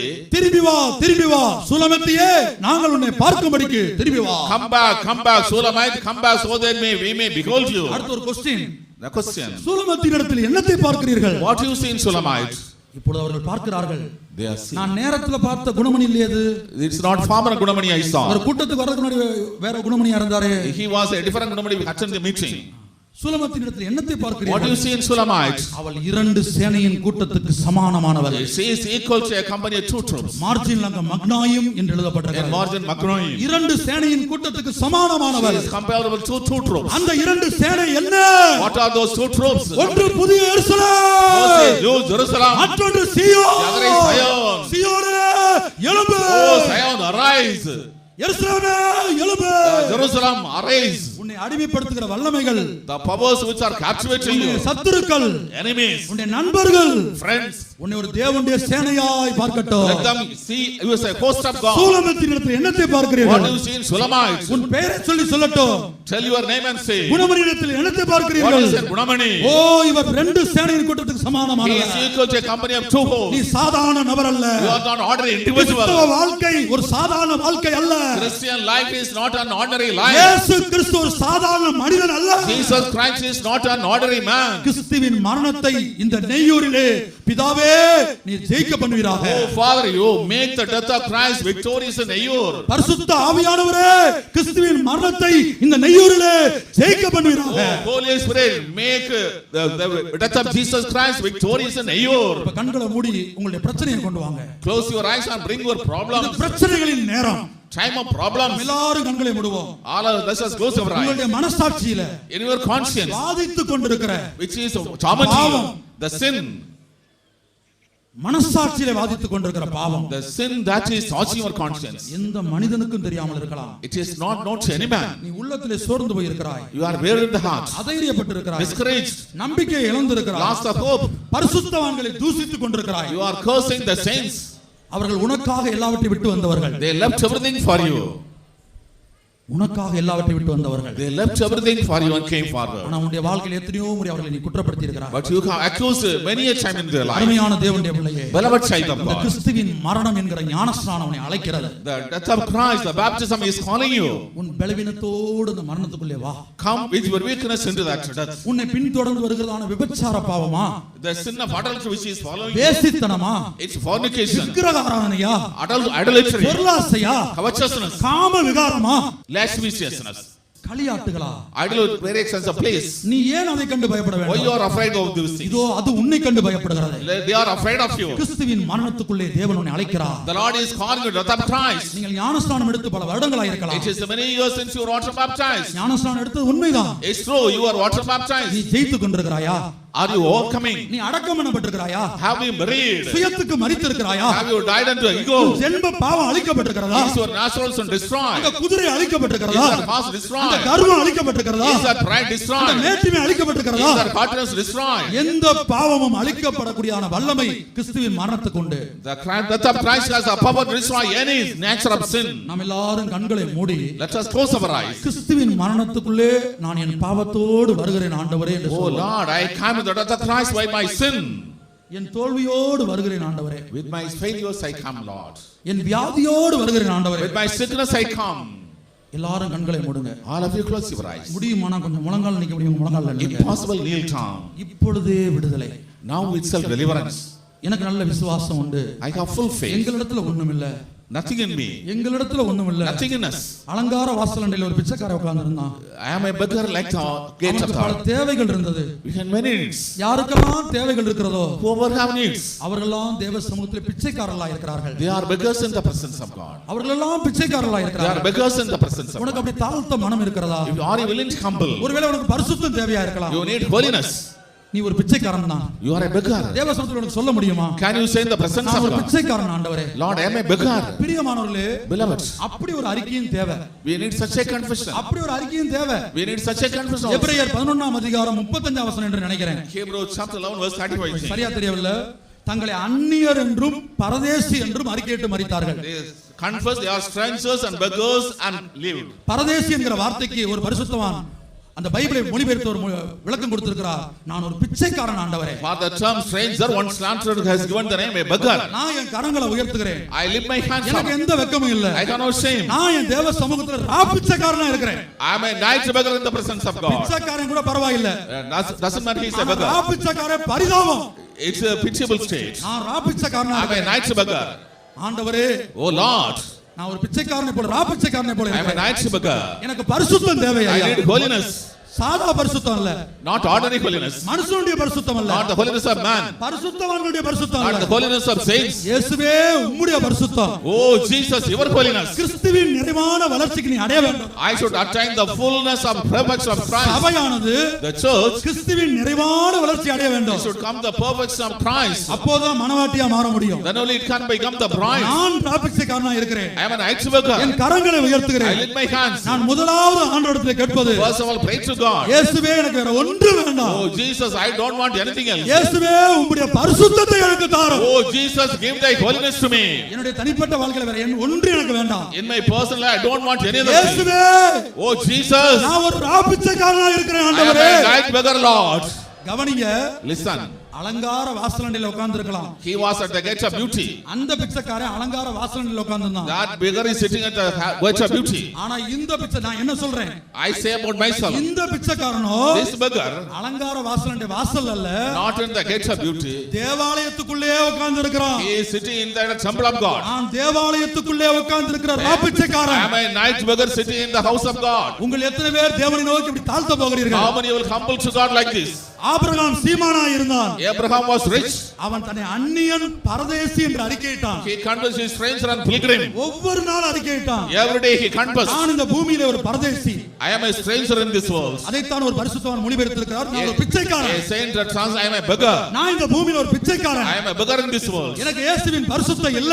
I don't have the holiness of எனக்கு Jesus. இயேசுவின் தாழ்மை இல்ல. I do not have the humbleness of எனக்கு Jesus. இயேசுவின் பொறுமை இல்ல. I do not have the patience of எனக்கு Jesus. இயேசுவின் கீழ்ப்படிதல் இல்ல. I do not have the obedience of Christ. எனக்கு இயேசுவின் விசுவாசம் இல்ல. I do not have the faith of Christ. எனக்கு இயேசுவை போல தேவ சித்தம் செய்ய முடியல. I am not able to do the will of God like நான் Jesus. சுய சித்தம் செய்கிறேன். I am doing my own will. அருமையான தேவனுடைய பிள்ளையே, Beloved child of நீ God, தேவ சித்தம் செய்கிறாயா? are you doing the will நீ of தேவ God? சித்தம் செய்கிறாயா? Are you doing the will of சுய God? சித்தம் செய்வாயானால் If you are doing your own ஒரு will, நாளும் பரலோகத்துக்கு போக முடியாது. never can you go to heaven. ஒரு நாளும் போக முடியாது. Never you can go to heaven. நான் என் கரங்களை I உயர்த்துகிறேன். lift my hands. ஆண்டவரே, Oh நான் Lord, ஒரு ராபிச்சைக்காரனாக, I am a night beggar. தேவனுடைய வீட்டிலே ஒரு ராபிச்சைக்காரனாக In the இருக்கிறேன். house of God, a night beggar. எனக்கு பிரதானமான தேவை I need important. இயேசுவின் பரிசுத்தத்தை The holiness of Jesus I want. இயேசுவின் பரிசுத்தம் வேண்டும் ஐயா. I want the holiness of Jesus, ஒரு Lord. பெரிய ராஜா சொன்னான், A big king said, ஆண்டவரே, Oh Lord, உம்முடைய ஆலயத்திலே in thy temple, நான் ஒரு ஆராய்ச்சி பண்ண வேண்டும். I want to research. உம்முடைய மகிமையை பார்க்க வேண்டும். I should see your glory. அடைக்கலான் குருவிக்கு ஒரு கூடு கிடைத்தது. The sparrow has a nest. தகைவலான் குருவிக்கு ஒரு கூடு கிடைத்தது. The swallow has a nest. உம்முடைய வீட்டு வாசற்படியில் ஒரு இடம் கிடைச்சா போதும் ஐயா. It is enough I get a place and ஒரு பெரிய ராஜா சொல்லுகிறார், A great king say, உம்முடைய வீட்டு வாசற்படியில் இடம் கிடைச்சா போதும். if I get a place and the doorstep. ஆனா எத்தனையோ தேவனுடைய பிள்ளைகள் But many people are gone. தேவன் கிருபையாக ரட்சித்து By grace God saved them. பல்வேறு மார்க்கத்திலிருந்து தூக்கி எடுத்து From various ways brought him இந்த out. வெளியேறப்பட்ட பரிசுத்தவான்களை ஐக்கியத்தில் கொண்டு வந்தாரே. Brought them the flows of precious நீ saints. இதற்குள்ள இருந்து கொண்டே பரிசுத்தவான்களை குற்றப்படுத்துகிறாயே. Remaining in this you are accusing saints. உனக்கு எப்படி அது முடிகிறது? How is it possible? இயேசுவின் மரணத்துக்குள்ளே வருவாயாக. You come into the death of Christ. நான் ஒரு ராபிச்சைக்காரன் ஆண்டவரே என்று சொல்லிக்கொண்டு இயேசுவின் மரணத்துக்குள்ளே வருவாயாக. You say I'm a night beggar, come in the death of Christ. கிறிஸ்துவின் மரணம் உனக்கு ஜெயத்தை கொடுக்கிறது. Death of Christ is giving them victory. ஒரு ராஜா கேட்டான், A king asked, உம்முடைய வீட்டு வாசற்படியில் எனக்கு ஒரு இடம் வேண்டும். I want a place in the doors of your ஆனால் house. நமக்கோ But to us, அவருடைய வீட்டிலே அவருடைய ஆலயமாகவே நம்மை மாற்றி இருக்கிறார். in his house he made us his own நாம் temple. எவ்வளவு பாக்கியவான்கள். How blessed are we? நாம் எவ்வளவு How பாக்கியவான்கள். blessed are we? நம்முடைய ஆலயமாய் உன்னை மாற்றி இருக்கிறார். He has made us his temple. கிறிஸ்துவின் மரணத்துக்குள்ளே ஓடி வா. Run into the death of கிறிஸ்துவின் Christ. மரணத்துக்குள்ளே ஓடி வா. Run into the death of நான் ஒரு Christ. ராபிச்சைக்காரன் I am a ஆண்டவரே. night beggar, Lord. உம்முடைய பரிசுத்தம் எனக்கு வேண்டும் ஐயா. I want your holiness. உம்முடைய விசுவாசம் எனக்கு வேண்டும் I ஐயா. want your faith. உம்முடைய தேவசித்தம் எனக்கு வேண்டும் ஐயா. I want your will of God. ஆண்டவரே, Oh Lord, உம்முடைய பாடுகள் in thy path, உம்மை போல் அதான் தேவசித்தம். doing the will of உம்முடைய God. பரிசுத்தம், Thy holiness, உம்முடைய விசுவாசம், thy faith, உம்முடைய அன்பு, thy love. 4 பூரணம். 4 kinds of perfection. 4 பூரணம் வேண்டும். 4 kinds of perfection. புதிய எருசலேம் சதுரமான நகரம். New Jerusalem 4 square அது city. 4 பக்கங்களை கொண்டது. It has 4 sides. தேவன் உன்னை அதற்காகவே அழைத்திருக்கிறார். Lord has called you for that city. இதோ விஞ்ஞானம் சொல்லுகிறது, The science says உலகத்துக்கு அழிவு வரப்போகிறது. distress is coming to the நீ world. உன் தேவனை சந்திக்க ஆயத்தமா? Are you ready to meet your வா God? என்று அவர் அழைப்பார். He will come வா call. என்று அவர் அழைப்பார். He will call, come அவரை and சந்திக்க நீ ஆயத்தமா? are you ready to meet him? இதோ இப்பொழுது நம்பிக்கையை புதுப்பித்துக் கொள்வாய். Or renew your hope நீ கிறிஸ்துவின் மரணத்துக்குள்ளே in the death of Christ. எந்த பாவமா இருக்கட்டும், Whatever sin, அது எப்பேற்பட்ட பாவமா இருக்கட்டும், whatever kinds of sin, அந்த பாவத்தோடு கிறிஸ்துவின் மரணத்துக்குள்ளே வா. come into the death of Christ with that sin. உனக்கு ஒரு ஆனந்தம் உண்டாகும். You will have உனக்கு ஒரு joy. நம்பிக்கை You will உண்டாகும். have hope. ஆனந்தம் கொள்ளு இயேசு சபையே, அதிவேகம் வரமனவாழ ஆனந்தம் கொள்ளு இயேசு சபையே, அதிவேகம் வரமனவாழ ஆனந்தம் கொள்ளு இயேசு சபையே, அதிவேகம் வரமனவாழ வாயென்று அவர்களை பார், அவருடன் செல்லடி ஆயத்தமா, வாயென்று அவர்களை பார், அவருடன் செல்லடி ஆயத்தமா, ஆவியும் மனவாட்டியும் வாரும் வாரும் என்னை கார், ஆவியும் மனவாட்டியும் வாரும் வாரும் எங்களை பார். ஆனந்தம் கொள்ளும் இயேசு சபையே, அதிவேகம் வர மன்னவாழ. ஆனந்தம் கொள்ளும் இயேசு சபையே, அதிவேகம் வர மன்னவாழ. வாயென்று அவர்களை பார், அவருடன் செல்ல நீ ஆயத்தமா. வாயென்று அவர்களை பார், அவருடன் செல்ல நீ ஆயத்தமா. ஆவியும் மனவாட்டியும் வாரும் வாரும் எங்களை பார். ஆவியும் மனவாட்டியும் வாரும் வாரும் எங்களை பார். ஆனந்தம் கொள்ளும் இயேசு சபையே, அதிவேகம் வர மன்னவாளன். ஆனந்தம் கொள்ளும் இயேசு சபையே, அதிவேகம் வர மன்னவாளன். ஆனந்தம் கொள்ளும் இயேசு சபையே, அதிவேகம் வர மன்னவாளன். ஆனந்தம் கொள்ளும் இயேசு சபையே அதிவேகம் வரார் மன்னவாளன் ஆனந்தம் கொள்ளும் இயேசு சபையே அதிவேகம் வரார் மன்னவாளன் ஆனந்தம் கொள்ளும் இயேசு சபையே அதிவேகம் வரார் மன்னவாளன் ஆனந்தம் கொள்ளும் இயேசு சபையே அதிவேகம் வரார் மன்னவாளன் ஆனந்தம் கொள்ளும் இயேசு சபையே அதிவேகம் வரார் மன்னவாளன் ஆனந்தம் கொள்ளும் இயேசு சபையே அதிவேகம் வரார் மன்னவாளன் ஆனந்தம் கொள்ளும் இயேசு சபையே அதிவேகம் வரார் மன்னவாளன் ஹalleluya ரபங்கத்துடா ரபங்கத்துடா ரபங்கத்துடா ஹalleluya ஷிபில பலபதி விதபலபதி பங்கத்துடா ரபங்கத்துடா பலபதி மங்கரா இரண்டாம் நாள் கூட்டத்திலும் ஜெயத்தின் ஆவியினாலே தேவன் நம்மை நிரப்பி ஆவி ஆத்ம சரீரத்தில் ஜெயத்தை தந்தபடியினால் கரங்களை உயர்த்தி நன்றியுடன் கர்த்தரே ஸ்தோத்திரம் பண்ணுவோம்.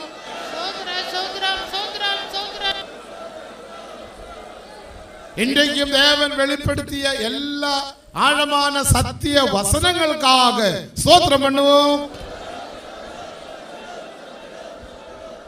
அவர் செய்த எல்லா நன்மைகளுக்காக ஸ்தோத்திரம் பண்ணுவோம். இப்படிப்பட்டதான சமூகத்தை தேவன் தந்தபடியினால் ஸ்தோத்திரம் பண்ணுவோம். இவ்விதமாக கூட்டங்களை ஒழுங்கு பண்ணி தேவன் நம்மை உற்சாகப்படுத்துகிறார். வருகைக்கு ஆயத்தப்படுத்துகிறபடியினால் ஸ்தோத்திரம் பண்ணுவோம். இந்த மாலை வேளையிலும் ஆராதனைக்கு வந்த எல்லா தேவ ஜனங்களுக்காக ஸ்தோத்திரம் பண்ணுவோம். நாளைக்குள்ள கடைசி கூட்டத்தையும் தேவன் பொறுப்படுத்த ஆசீர்வதிக்கும்படியாக ஸ்தோத்திரம் பண்ணுவோம். எல்லா துதி கன மகிமை கர்த்தருக்கு செலுத்தி ஸ்தோத்திரம் பண்ணுவோம். பிதா குமாரன் பரிசுத்த ஆவியானவருக்காய் ஸ்தோத்திரம் பண்ணுவோம். நாம் ஜெபம் பண்ணுவோம்.